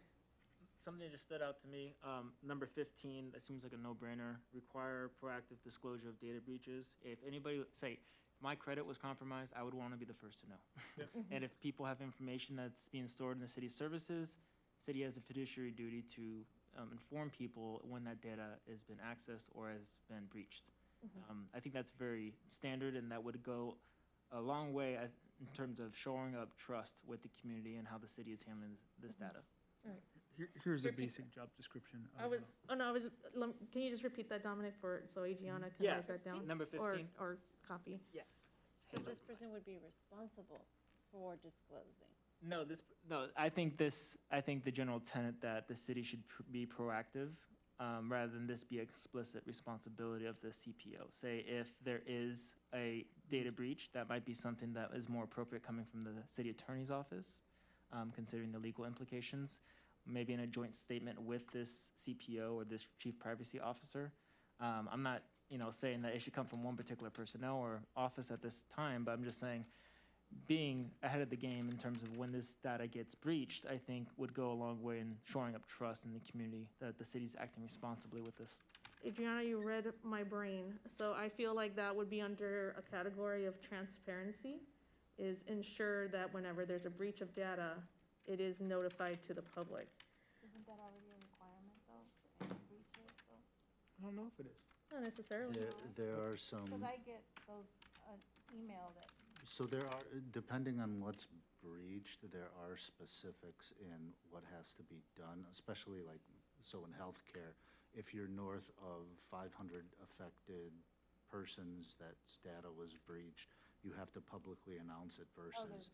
So there are some, there are some regulations around that, but I think just to proactively, we would kind of have to specify, because I'm sure that the city is a fairly regular target, just because they're not a small entity.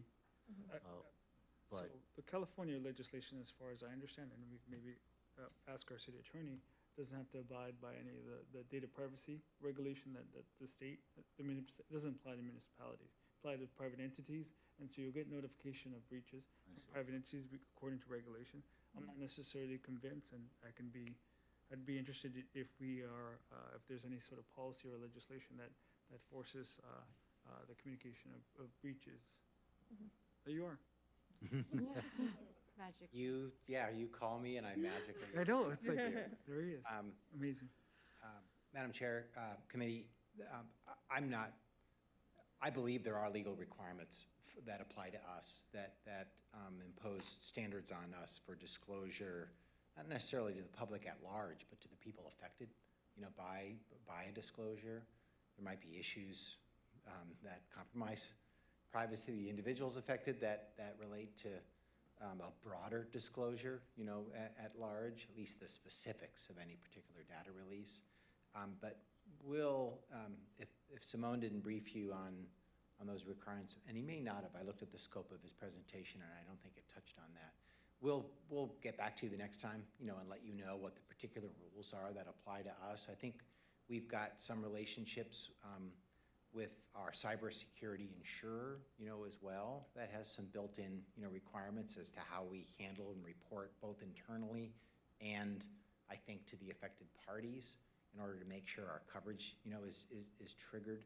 That would also be worth, consideration. But I hear generally the group saying, you want best practices, right? State of the art. It all needs to be legal compliant, right? No matter what. Oh, yeah. But disclosure, when there's a data breach, to make sure that the people affected are notified, the earliest possible date in order to help them, mitigate, any exposure on that. So we can certainly reflect that, and I'll try to get you a better, more specific answer on what the legal requirements are for your next meeting.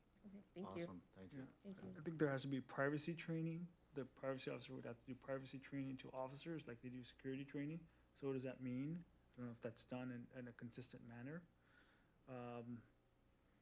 I would like to add that the privacy officer will eventually, under a certain time frame, have gone through the contracts that the city of Chula Vista has with vendors.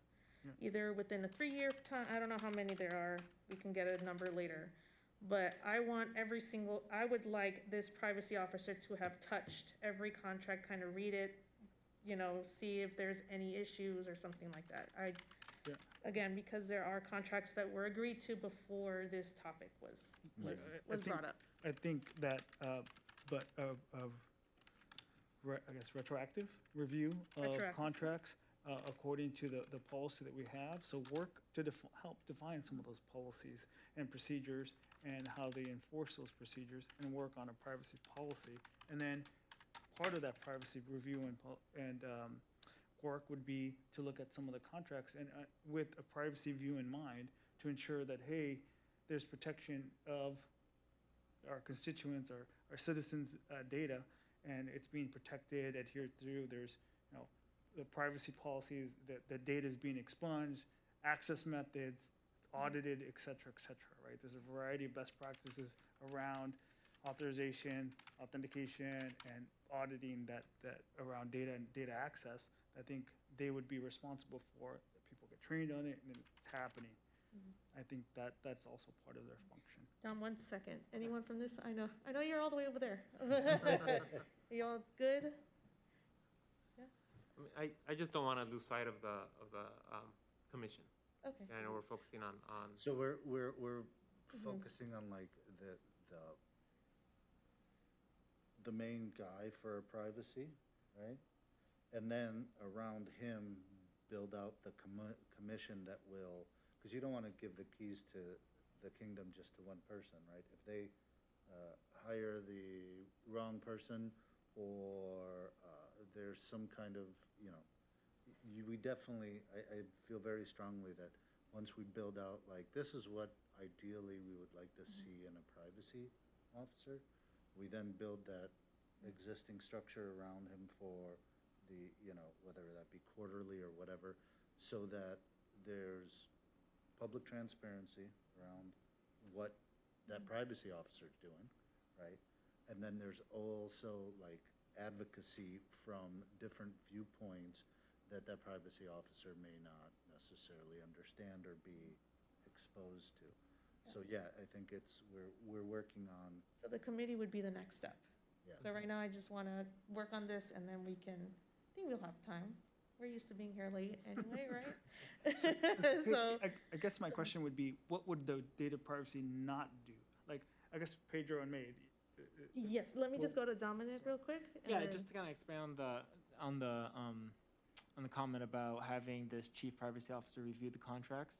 I think I definitely understand the intention, but this is my understanding that the city attorney, or at least city staff, have a contracts team that review all contracts the city enters into. So my question would be, do we expect the chief privacy officer to physically or themselves to do that audit, or could they potentially provide training to the contracts team to what to look for, so that we can leverage that service already? So I just want to mention real quick that Mr. Silva mentioned that he really wants someone who specializes in privacy to kind of go over upcoming contracts. So that was something that was mentioned to us. So I don't know what you were going to say, but I just wanted to say that. Not that specifically, but I certainly understand, that interest. And you guys are grappling with all the right issues. One thing I guess I wanted to point out in general about your discussions, and then tie it back more appropriately to my office, is that the position that you're envisioning isn't going to take on that role by themselves as just the only person who's working on that, right? As we talked about, there's all sorts of checks and balances across a full spectrum of interests that will remain, I think, in various departments, but that will, and potentially, depending upon what your policy looks like, there will be duties on the various departments, to implement their role, in this policy. I think the person you're talking about would be supplemental to all of these different responsibilities that are spread out, and maybe make sure, like you said, the compliance officer, maybe they're making sure that it's been complied with. Because there's a lot of things that all the different departments do that one person couldn't possibly do, right? So they're, and if they're not a lawyer, they can't be reviewing contracts and adequately, advising, either the city manager, this commission, you're talking about, or ultimately the city council. So that's one, I guess, point I wanted to make, because there's a lot of different disciplines, right, that go into, privacy protection and administration, in the different departments. And maybe that person exists and I underappreciate, that Renaissance person, that you're describing. But no doubt, I think there's going to be some functions that remain spread, and that this person, is in charge of, even if it's just an extra set of eyes on a contract, right? That the city attorney's office is going to review, I promise you, and we're responsible for reviewing every contract. But a person who also looks at contracts that implicate data, issues. They don't take over that function. Yes. But That's they, exactly what we're saying. Yeah, We're that saying, they supplement, what the city attorney's office would do. The other point I guess I wanted to make was that, not that everything you're talking about isn't relevant, but the part of assembling all the contracts that have data in them, have data implications, right? Whether data is either being collected or stored, or retained or used in different ways.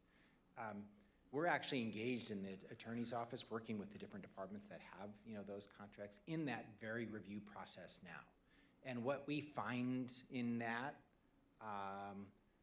we're hoping, if you're interested, to come back and report out, to you, to potentially help inform, your policy, not to take the place of it, but I've got this duty anyway, right, in order to administer, my office to the extent these things have gotten by and aren't the way anyone wants them, to be. We've got to deal with that now.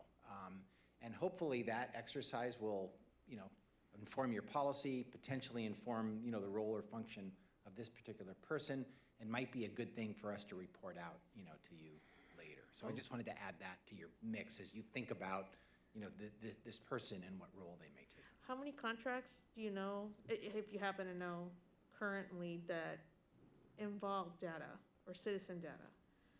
I don't have, we actually have a ledger that we're putting together on that.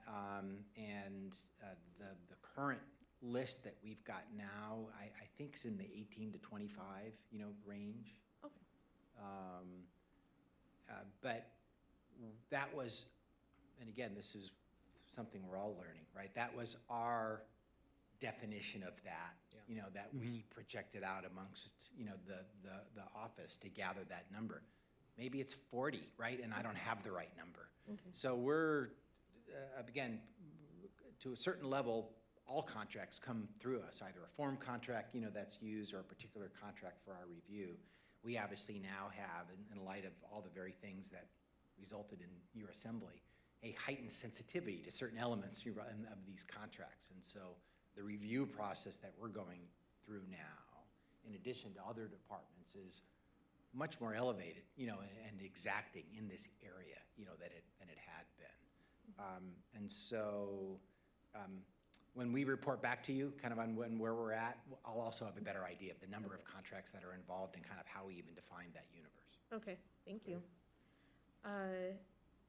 Any other additions to what, remember, we're working with IDEAL, right? Yeah. An ideal privacy officer. What is something, does anyone else want to add something that they feel is a must-have for the city of Chula Vista? And if I can add here, remember, guys, we're just working on like really big bullet points so that Jeremy can kind of put this into some kind of conversation piece for our conversations with the actual public next week. So we don't have to get bogged too down in the details yet for like, okay, this guy worked Monday and Tuesday, or like let's, so just really big ideas and bullet points, because we do have to spend a little time talking about the commission that then would be part of this kind of spoke to. Ms. May, did you want to say something? Yeah, this may not be a popular opinion, but I really don't think there needs to be one main guy. I really do think that if, in the spirit of transparency and of true accountability, that this commission is just, we're trying to figure out, is there a role in the city that acts independently, doesn't answer to one particular department? I think the commission would fill that role. I don't know, I think just having it, starting off already, wanting to remain, gather the trust of the community and keep the trust of the community, it really needs to be a commission that I think the community needs to put together. I don't know, that's just me. I don't know if anybody else agrees with that, but. I just want to say I absolutely respect that opinion, but I just imagine, say, if we were gathered here, 16 times and we didn't have a Jeremy, it'd be essentially between all of us to essentially do all this research. So I understand the commission will be essentially the guiding principle to that staff member, but at the end of the day, someone's got to do the research and provide results at each commission meeting so that the conversation can be furthered and be educated. And if we expect existing city staff to take on the additional burden, they might not be best trained to provide those recommendations. They may not be in the best position to service that commission. So then that goes back to the question of what exactly do we want that privacy officer to look like then? Well, so, Do we want him to look like a privacy officer? Or Yes. do we want him to look like a guardian? Because if the commission is gonna make the decision, well, not the decisions, but, you know, follow through on the policies and help make policies, what is a privacy officer's duty gonna be? I think. And my that- thing was, Oh, sorry. I didn't want, I don't know, I thought maybe the reverse of it, maybe, I would think that the commission would pick the privacy officer.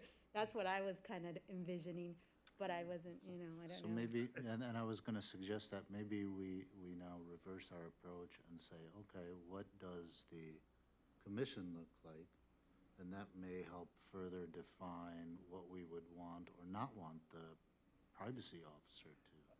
I think it shouldn't be mutually exclusive, right? I think there's a role for both, right? I think there's enough work and enough role for both. And if we want checks and balances, we should probably advise that they have both, right? What the role is to make sure that, hey, there's a commission that still continues to focus on these things and advises like a set of people that are doing the day in, day out, right? The Jeremys, the Dennises. I think those people have to exist and that their primary job has to be data protection. Otherwise, I don't care how many hours we spent. I mean, we spent a pretty significant amount of hours. No amount of voluntary hours that we spent basically mimics what a person that's in day out that their primary job is. I don't think we can voluntarily supplement that function where it's one of the, I think it has to be both. And then I think we have to ensure that the commission has some oversight, right? So oversight to be able to ensure that things are on the right track, not in the minutia of advising on, privacy policies for, I don't know, for the HR department, right? That the privacy officer is doing, but more on a macro scale of, hey, there's a new technology where we're trying to join information from, from these municipalities. Now we're linking smart cities. Yeah. What does that look like? And so being able to do something like that, I think requires a commission, not necessarily the view of a privacy officer, where there's oversight, where we're saying, okay, great, now, the Greater San Diego Consortium of Smart Cities want to start joining data and start being able to join and mine and create a data lake. That's a big concern for a commission where we would come in and say, hold on, what's the purpose of this and what are the benefits to our citizens?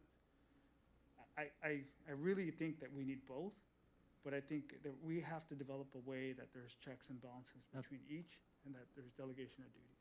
Correct me if I'm wrong, weren't we not presented with, other cities that use the commission model and where it has been successful?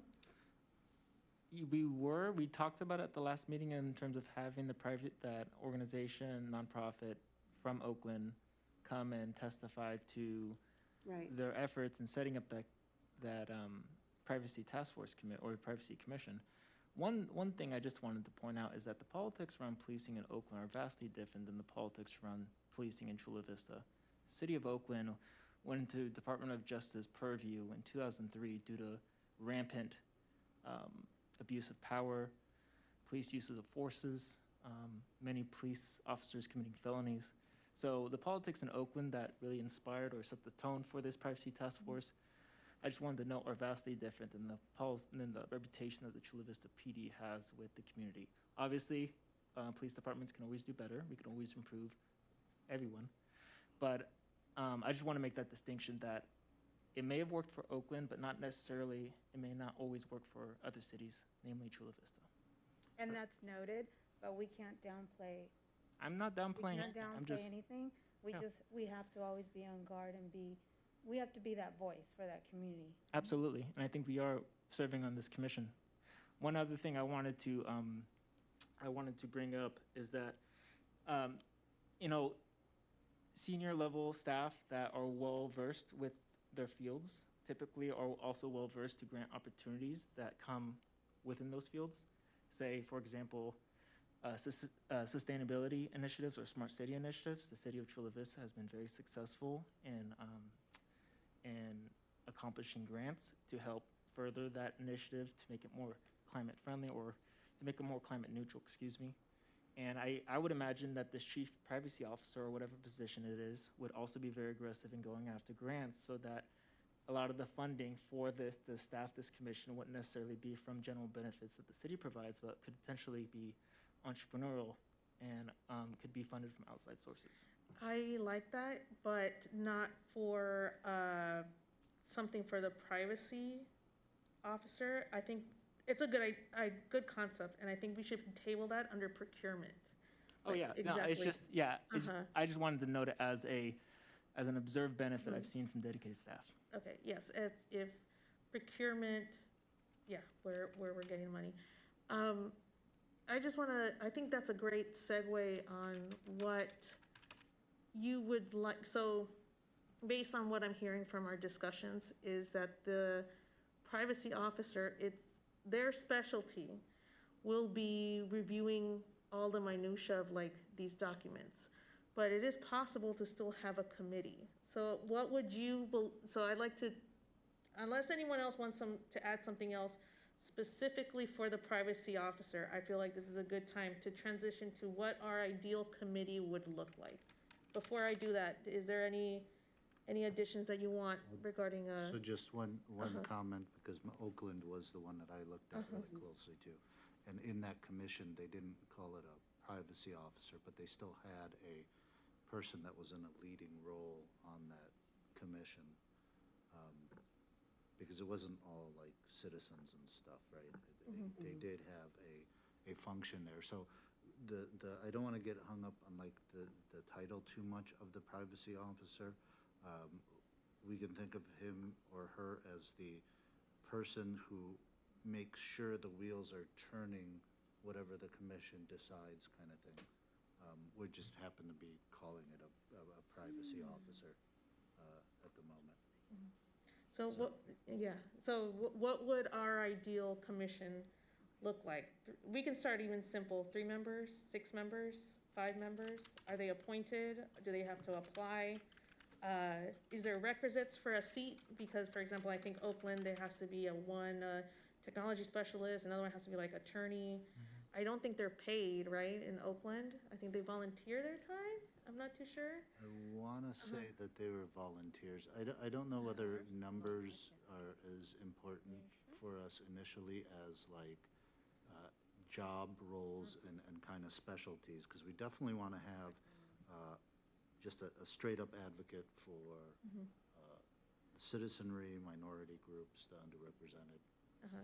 So what would We do want to yeah. have a professional who's like a security person, and then kind of fill in between those two extremes, right? The person who's just going to be pulling for the public and underrepresented groups, the person who's a professional security person, and then kind of fill in that, and I believe that's the model that Oakland ended up using, where they had a mixture of people who are professionals and then like community advocates. So, again, how does this, what is this, let's just start off with the structure. How many members would you like to see this committee have? 6, let's start off with 6. 6. Yeah, that's your first. Should we have an odd number so like we don't have gridlock? Well, I think the privacy Oh, okay. would be, So 7 total, but the committee itself would be 6. And 1 professional would definitely be a given. So when you say professional, what do you mean? I would ideally, I would say maybe somebody, a legal professional, an IT professional. Jeremy? Oh, I don't want to interrupt, Oh, okay. but I do have a comment or maybe a question to help guide your discussion. Comment away. Okay, so one thing that would be helpful is, as you saw a minute ago, Adriana brought up the presentation that I gave, I think, at our first meeting, where we looked at some of the different examples from different cities. So one thing that would be helpful for us is what is the, I guess, the scope of work of this commission? We saw examples from cities where they have a really broad scope of work. They're looking at not just surveillance, but they're also looking at technology in general. You had a community group that has given you an example ordinance very similar to the city of San Diego, where their focus is very limited to surveillance technology as it's defined in the ordinance. So my question for you, and what would help, I think, be helpful for this conversation is, how broad is this group? Are they looking at all kinds of technology? Are they looking at a subset of technology? And maybe like how would you define that? Yeah, that was my scope question. That was my scope question on what the commission needs to do. And is it, overseeing of the use of technology and we, it's a technology committee? Is it a privacy, where the function is privacy oversight and the privacy of the data? So I think that was my question. To going back to Sophia, your original point, I mean, Jeremy has also kind of organized our stated policy ideas over time into 5 categories: procurement, data retention, information security, use policy, and privacy oversight. Would it be maybe appropriate for us to kind of shrink that down even further to maybe 3 core tenets or 5 core tenets, or it already is 5, but then kind of build that scope like we've been discussing, and then get into the use application, which would be the commission? And with the commission, there's already plenty of out there in terms of looking at other source documents from other cities and saying, this is how they set up their commissions. We could take that template of an organization and then essentially input our core tenets from the Chula Vista side into that structure and make it our own. But right now, we don't even have a structure of what this commission would be, nor do we have really that scope that we'd want to eventually empower it with. Yeah. So I'm happy to also, in addition to the CMO or the CTO and the CIO and CPO applications, to also look at past committee or past commissions set up in other cities, and provide those documents in full to us at the next meeting, so that we can try to boil down some commonalities between all of them. I mean, some of the stuff is not going to be applicable to Chula Vista. Some may be very applicable based on our past conversations. But until we have somewhere to start, we're really just trying to grasp at straws on what we think would be the best way to start.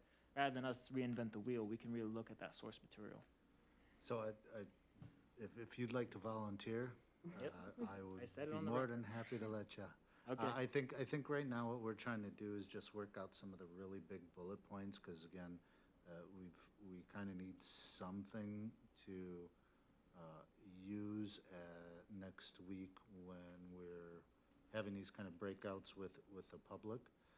And these are almost more of talking points to use to get some initial feedback from the folks that we'll be speaking with. And so I hear you, we definitely need to get more focused and Yeah. and define scope, certainly define scope, and kind of what our tenants are, 100%. I don't think we're going to get that far this evening. I think we've gotten pretty far, though. I mean, Yeah, I not to mean, discount. I we've mean, done I some think good work. some of the tenants we've gotten here was, hey, citizen, City of Chula Vista resident, how do you feel about a commission? How do you feel about a chief privacy officer? How Right. do you feel about having both? And does that, what sort of questions do you have? Here's, we can provide some job descriptions on how they've done. We can provide some examples of what others commissions have done, and say, what if, the commission oversees technology? What if it oversees data privacy? What are some of the things that are important to you, right? I think this is a Oh, yeah, great no, starting for- point. I don't want for to sure. discount I know there's been sort of back and forth, but I think we have some major talking points, and I think we have some place to start. I think what we're missing, to Dominic's point, is we're missing structure. And we're missing some templates that we can use and we can reuse it. And we're trying to go from like memory on, what are some of the Yes. policies, No, what are I- some of the functions. And I I- think that's what's lacking here. I wholeheartedly agree. I'm just, because we do have somewhat limited time, unless you folks want to stay here till midnight. So where we have to, kind of what we've flushed out already for the chief privacy officer, let's kind of try to flush out some of these big ideas on the what the commission around that or excluding that may or may not look like, because we'll have to get more into kind of. I really want to hear from May and Pedro, because they're the advocates, right? They're the ones that, hey, they want to They make want the sure, I mean, they are the experts, right, on our board about, like, what are the fears? What do people want to know about it? And I've heard, like, bits and pieces, right? I've heard that, hey, you know, that people that have to be protected, right? The people that, you know, maybe some are undocumented citizens here in the city of Chula Vista are the ones that need to be protected the most, and maybe have the least amount of information about what's being collected and how data is being aggregated and how they're being located, right? They may least, so I want to make sure that we address their questions about transparency, advocacy for those people in a commission, and what that function is going to be. Is it the fear of technology? Is it the fear of how their data is being used by these entities? That's what I think I'd love to hear. And that's why we want on this commission, I would say, having a city resident, Chula Vista city resident from maybe the underserved communities to be involved in this commission, not just. Well, would we want an advocate, though? Because here's my We could thing. have an advocate, that's a good idea, but I would want also literal residents. Yes. Because well, I they think- know what's good for their community, they live it every day, they realize it every day, they go through it every day, so they would be best to know what's good for their community. So I would agree with you. I think a majority of that group should be like Chula Vista residents, right? We would rather have local opinions, most certainly. My concern there is I too know some undocumented folks, and to the earlier point, they're already underrepresented, and they have fears, right? And then how many of them are you gonna get to volunteer to come up here and sit?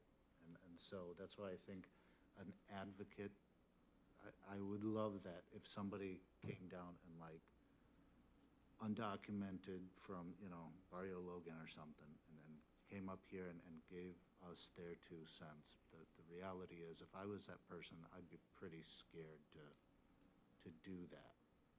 And so I think an advocate is more than likely the way we would have to go. I could be wrong, but. I mean, for me personally, I don't see it being much different from how we look. I mean, we're a perfect mix of subject matter experts and community members. And I think we can use that same sort of model for this commission.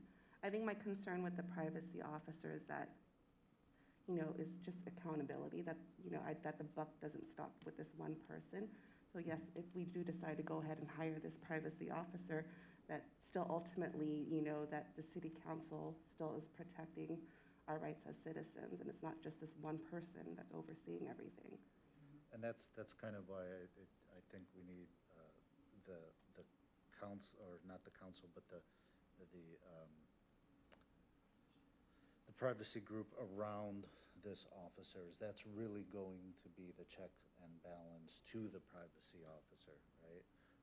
Because then at that point, if the privacy officer does really turn into, for lack of a better term, the instrument of the city to protect the city's interests at the expense of the citizens' privacy, then you need a commission around that who's going to blow that up in public meetings, right? So who's gonna select these committee members? So maybe so a lot of at least from what I've reviewed, the Oakland Commission, I read the founding document. It goes into the eligibility requirements for serving on the commission. I would imagine that the other documents that kind of spell out the commissions potentially also have different type of eligibility requirements. If not, I think that at least the Oakland one, or maybe other cities, can provide at least a starting point, and then we can kind of continue to have this conversation of what does that composition locally look like based on what other cities have done. So in the Oakland one, it showed up in the slide, they were appointed. I don't like that. I don't want it to be appointed positions. I liked how city management interviewed. I don't know if city management would like to assist in selecting the 6 committee members. Is that still an appointment though, if the city manager selects it? Right. Yeah, Oh, I mean, it's appointed by somebody at some Yeah. point. yeah. and- So that's a selection process, right? Yeah, so I think, it's- I mean, it's- one way to do this is, you know, I agree that I think more than 50% of the commission members need to be residents of the city of Chula Vista. I think that makes sense. I think we need to look at having someone that has legal expertise, having someone that has experience with technology, hardware, software acquisition, things of that nature. We need advocates on there. We also need community members, those that could speak from their own lived experience about what they see, what they feel, what they breathe on a daily basis. It doesn't have to be someone from Barrio Logan. We have undocumented community members here in Chula Vista, a large amount. And so I think, you know, we can have an auditor that could be part of this commission. We can be creative about who would be the members that would make up this commission. I just saw an email come through from, and I believe it was sent to all of us, from the community groups that presented on the idea, the concept of a privacy commission. They might have some ideas there as well that could be of use, especially if that proposal has been tailored for the city of Chula Vista. We have folks that have been working on this in the city of Chula Vista for probably over 2 years that have thought a lot about this already. And so I think we don't have to go too far to look at how to develop something that would make sense for us. I think, Dominic, if you want to look at other cities in terms Absolutely. of their officers, I would be interested in seeing the relationship between commissions and those officers so that we have an idea of what those, how they work that out. Obviously, we're not Oakland, but we don't need to be Oakland to have a commission-driven privacy unit that oversees the use, procurement of surveillance technologies. And so, you know, I want to appreciate the direction that this conversation has gone, but also consider that, you know, that there's a little bit of disorganization in terms of how we're going about the conversation here. So as best as we're able to tie it down so that the next time we meet, we're, you know, much more centered on where we want to go, I think that would make, we'd probably reach a lot more headway. We've done a lot tonight. Yeah. You know, we've done a lot tonight, so that's important to acknowledge as well. So I just want to bring up that we don't, for transparency, we don't discuss this outside this space. So I know it looks disorganized. I can get that sense as well. But that's kind of why I wanted to start with the categories. I know that there's been other organizations that have been bringing this up, and that's fine. It's just that I want us to discuss and see what we agree, what we don't agree. I just don't want templates. That's what I don't want. Yeah. Okay, so I'm not dismissing what other organizations have done. I want to hear your input. At the end of the day, it's us.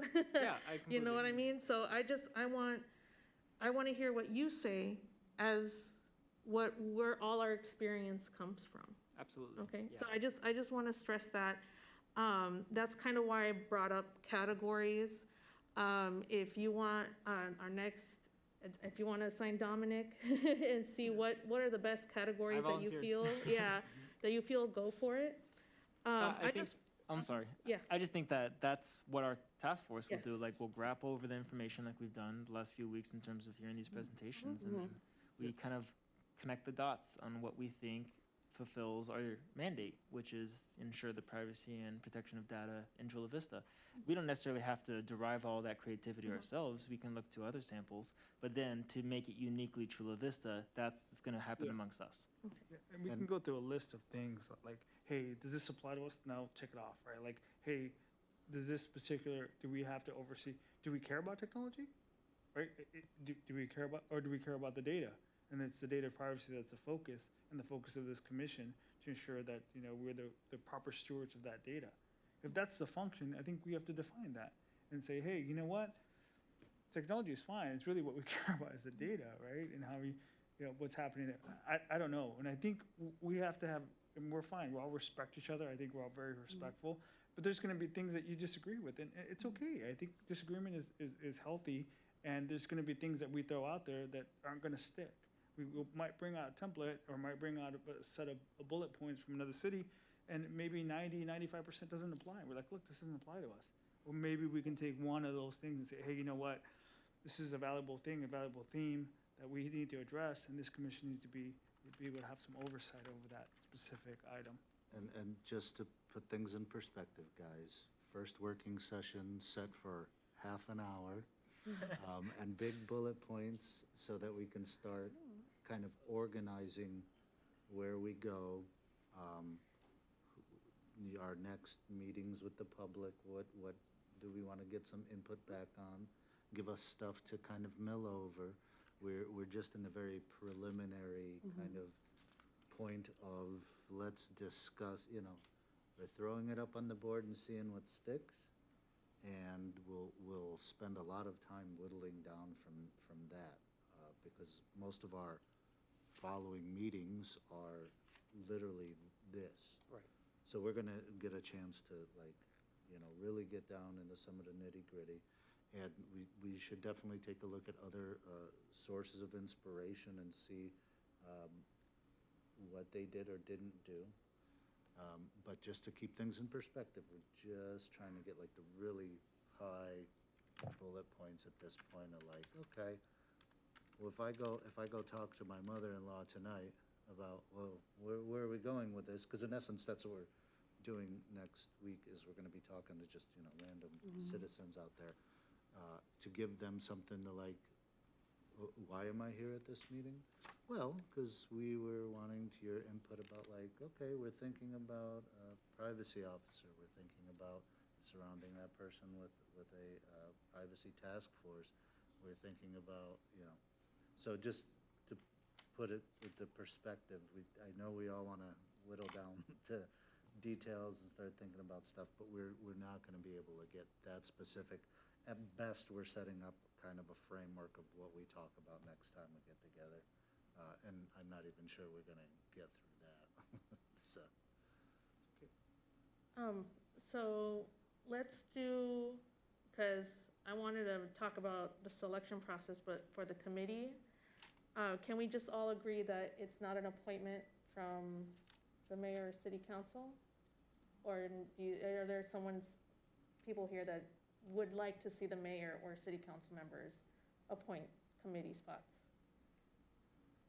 I think inevitably the chief privacy officer would kind of be the appointment from the mayor, and because if it is the chief privacy officer, that would be No, I'm just saying, are we in consensus that it shouldn't, the committee members? Yeah, I think we would like. I would ask what is our intention in terms of when they're being appointed? Do we intend the citizens of Chula Vista to appoint these commissioners? Because if so, maybe city council would be the best representative body of the city of Chula Vista to make those appointments. Through a vote? Through a vote. But then again, we were all selected via the city manager's office to sit on this task force, and for the most part, we all get along pretty well.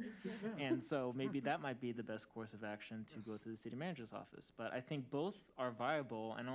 I understand that every decision has pros and cons, but between the two, city manager or city council voting, I don't see too many drawbacks. Okay, so let's just put that voting process, not appointments. Let's just put that for now, for the selection. Or selection process. Yeah, for the selection, a voting process. I think this was something that the group that came to present with us had 100% agreement until we asked them to be specific. And then it turns out they did not have 100% agreement. And I bet you they spent way more time talking about, well, should we appoint Voting versus appointments? Is that? No, who should be the one who appoints it, whether it's city council, because it's not going to be a vote, right? We're not going to have the city, Chula Vista, vote for who's on the commission. So it's going to be like either. So who's going to appoint the members? Isn't there language in the charter for how that takes place? Yeah. There should be, right? I I'll don't know. refer to Glenn, however, there's different mechanisms on all our boards and commissions. For the most part, most of them are nominated by the mayor and ratified by the city council.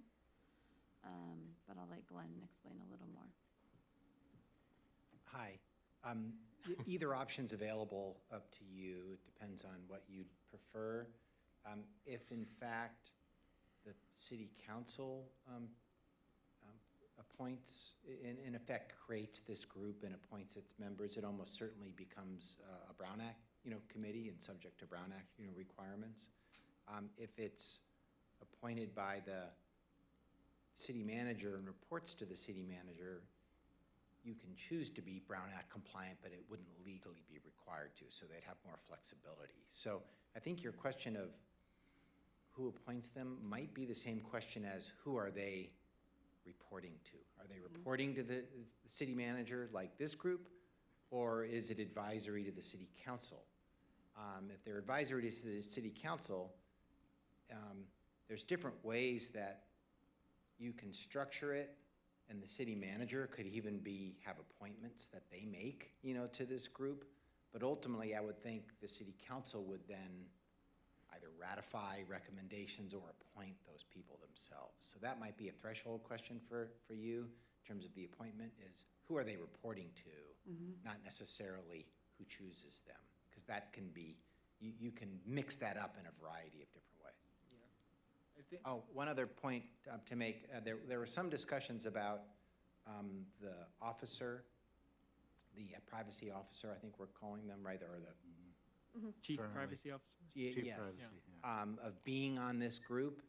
That creates some issues, particularly if they're an employee of the city, being on an actual governing group. The typical structure, for that, not that this is typical, right, but the one that would be a little more conventional and easier from a legal standpoint would be to have that person in effect staff and report to that group, but not necessarily be on it, as an employee. So they'd be employed by the city, probably chosen by the city manager, but then would report to this group, and in effect kind of be the staff, to that group. So just another thought, because I know you were kicking that around, and that would be staff's preference, because that structure works better within, our existing requirements.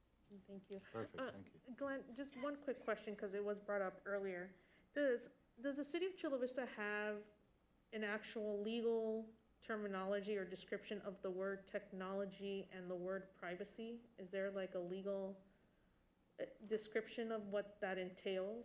What data that entails? But just by any chance? Because I saw another city ordinance from the city of San Diego, and they actually kind of broke down what the word means, so that way their committee knows what they're dealing with. Yeah, I think those would be definitions that would need to be developed, as part of this process, in defining the duties either of this privacy officer and or this, commission, and making sure we understand what their jurisdiction is. That's really another crucial element of it that I hear you all wrestling with, and appreciate you continuing to wrestle with it. Really, right, is their scope of oversight. What exactly it is, are they supposed to do? What is their jurisdiction, and over what? And those fundamental definitional terms would definitely be something we'd all be working, with you to help develop. I know there's state law definitions of what constitutes personal information, for example. That'd probably be another term, right, that we might want to develop a local understanding of, or at least cross-reference what the state nomenclature is, in order that we're plugging into some existing terms. Whenever we can do that, that's usually helpful if there's a set of nomenclature out there that could help define and orient the group. Okay, thank you. Adriana, can you add personal information also? That's something you mentioned, as a define.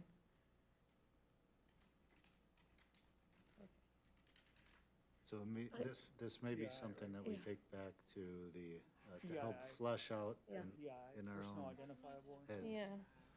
We take back to our community meetings and maybe ask in the community meetings, hey, what do you guys think if there was a privacy task force, or whatever they decide to call a privacy commission, how would you, as the private citizen, feel the most comfortable with them being selected, appointed by, because there's pros and cons to Yeah.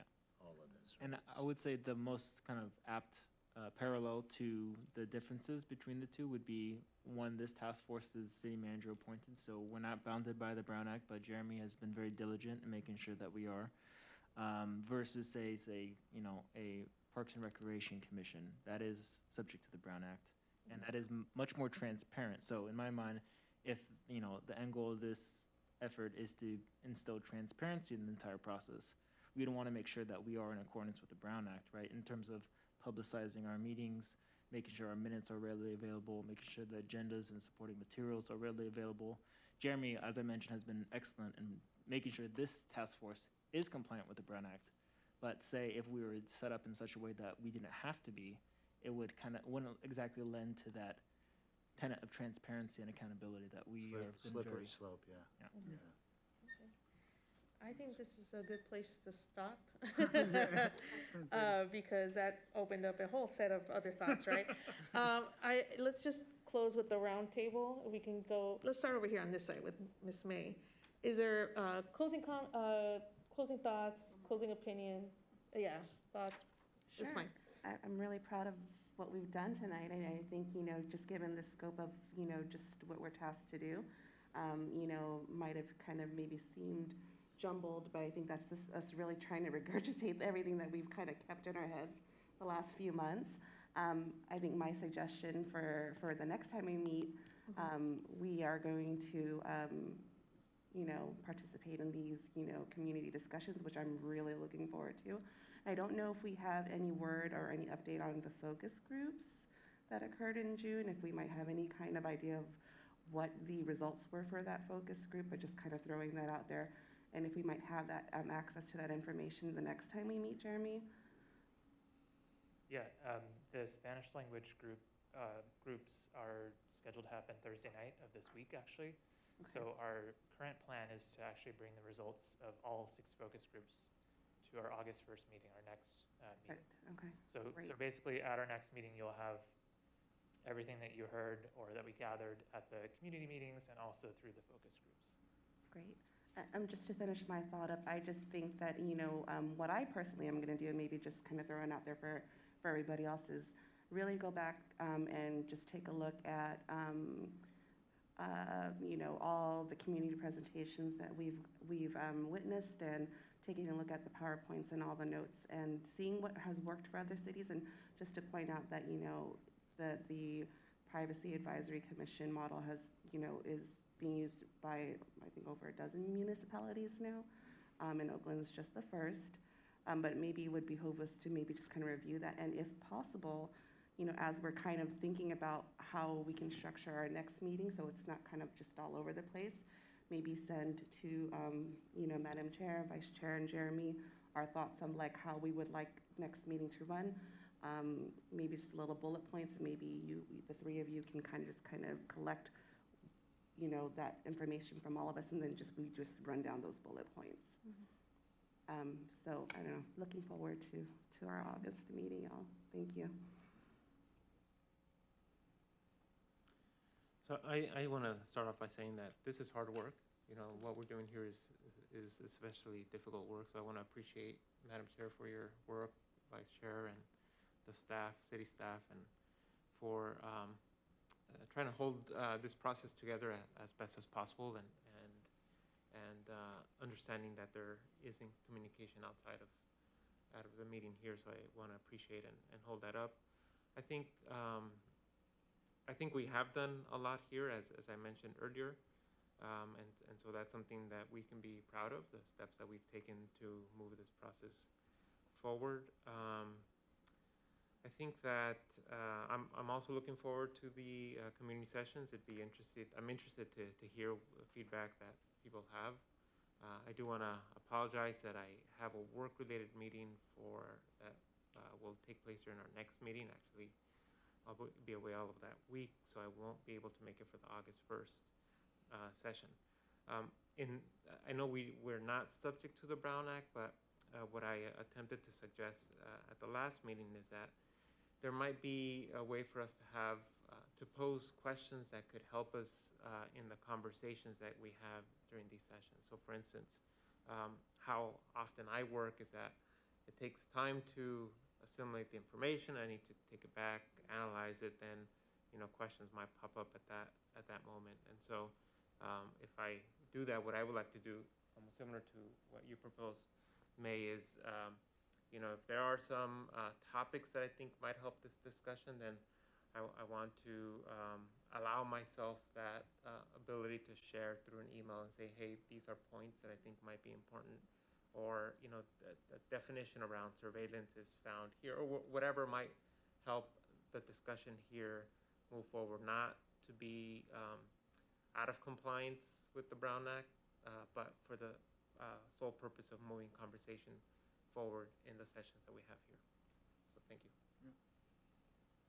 So to add to that, that would be great. Again, we're just working on the starting framework of our conversation, so the next time we get together outside the public meeting that we're having next week here in August, definitely start thinking about some of the specifics of what we've already discussed. How is our chief privacy officers going to look scope-wise versus the kind of privacy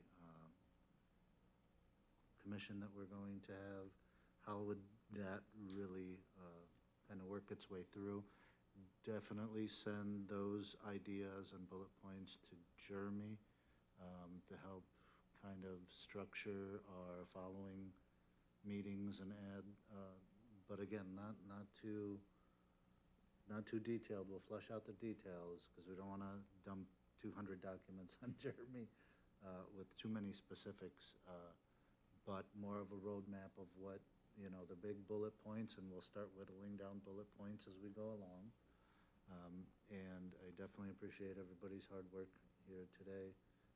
We will continue to make progress, and I thank everybody in the city for their time. Yeah, I'm very excited for our next our next work session. I just want to remind everyone that my goal is to just keep us focused on task by task. I know that sometimes we get very, excited with all this new information, right? So I just want to make sure that we stay focused and maybe emphasize on the structure next time.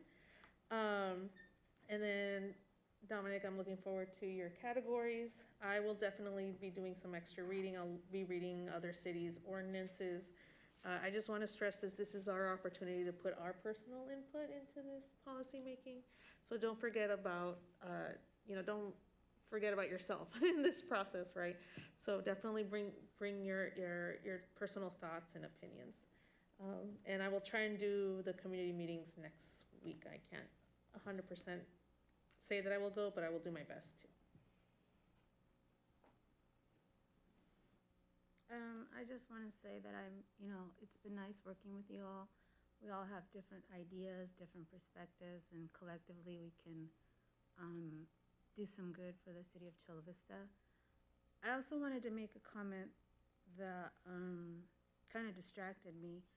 I think when we're sitting up here, I just feel like sometimes we need to be careful when we say certain things that may offend other people on here. I just wanted to put that out there. As a person of color, certain verbiage that's used, I find it offensive, so I needed to put that out there. We need to be careful when addressing certain underprivileged communities or underprivileged humans. I believe that we need to be careful how we are addressing. I just needed to put that out there.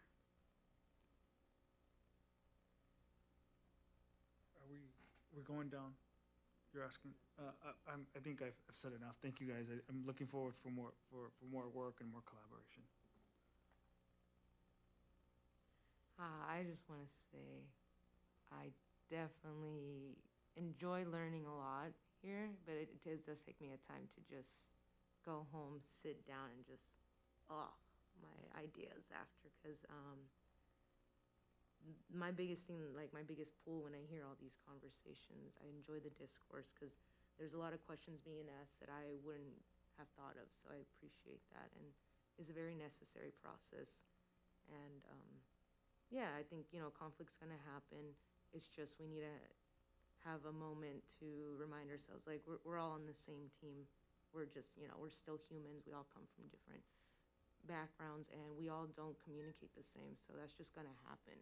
So it just helps for all of us to, it's good to get called in. It's also good to take accountability when that happens too. So my biggest thing I'm gonna push is that for the commission and this, for the commission specifically, one of the functions I wanted to push was to establish trust with the community through transparent communication, because at the end of the day, we're saying all these things, but the goal is, we want to build trust again or regain it, because it's already been, it's pretty shattered from what I've heard, and I'm low-key just gonna be real, like, it's not gonna get any better. We can do all this, put all the fancy marketing, say we did the work, but if people don't really feel that's happening, or that dialogue isn't happening either online or in the form of like actual roadshow educational moments, like, I just feel that's gonna get lost. This is so much good work we're doing. I just hope that I can provide more suggestions in how do we market to let people know that this is gonna be available. And that's it. Looking forward to the next meeting. I will not be available next week for the in-person. I will be a camp counselor at a summer youth camp, so I will not be available to any technology, so taking a break. That's all. Well, first thing I wanted to say is that I really appreciate all the comments made tonight. I might differ in my perception of a lot of these issues, and that's fine that we disagree. But I think ultimately all of our intentions here have been very transparent in terms of we want to provide the best policy recommendations to the city that is attuned to this Chula Vista community and is reflective of their principles. And I think that the robust discussion we're having right here, it's going to be messy. I manage multiple nonprofits, and we do this type of business on a week-to-week basis. I'm doing it tomorrow morning again. It's gonna be messy, but you guys are doing a lot of the legwork that if it doesn't get done, then cities pay for it on the back end. So you guys are doing a lot of that intuitive policy making right now, and you're not standing in a silo developing it. We're looking towards other models, and I think ultimately the policy derived from this task force will be better for it, because it'll be tried and true across multiple municipalities versus solely derived out of Chula Vista. I think we're stronger when we looked at other cities to help develop policy, and I think we're even stronger when we turn that policy into Chula Vista, or turn it inwards and make it truly special to Chula Vista. So, thank you. I just wanted to add, there was another request to speak from Dr. Robert Lee Brown, representing the NAACP, Urban League, and San Diego State University Homeland Security in support of technology for law enforcement. And there is a commentary on the back that we will be sure to upload to the agenda for you all to see. Okay. Yes, Jeremy? I also just wanted to briefly comment two things. In response to Pedro's point about being able to share information between meetings, I think we can make it work. Basically, if you'd like to share something with the task force, send it to me or send it to Adriana, and we'll circulate it with everyone. Just in the same way that any member of the public can email and provide written testimony to this group, we'll make sure it's shared with you and also posted on our document directory so the public can see it as well. My other thing I wanted to say was I appreciate all the praise, but I want to recognize that I have the support and the help of a lot of people, but especially Dennis, who I'm in contact with on an almost daily basis, and Adriana, who I'm in contact with on an almost daily basis. So Simone as well. But there's a lot of city staff who are involved in making this possible. So I don't want to take all the credit. So humble, Jeremy. All right, I think we're just going to adjourn here. Thank you so much, everyone. Have a good night. Thank you.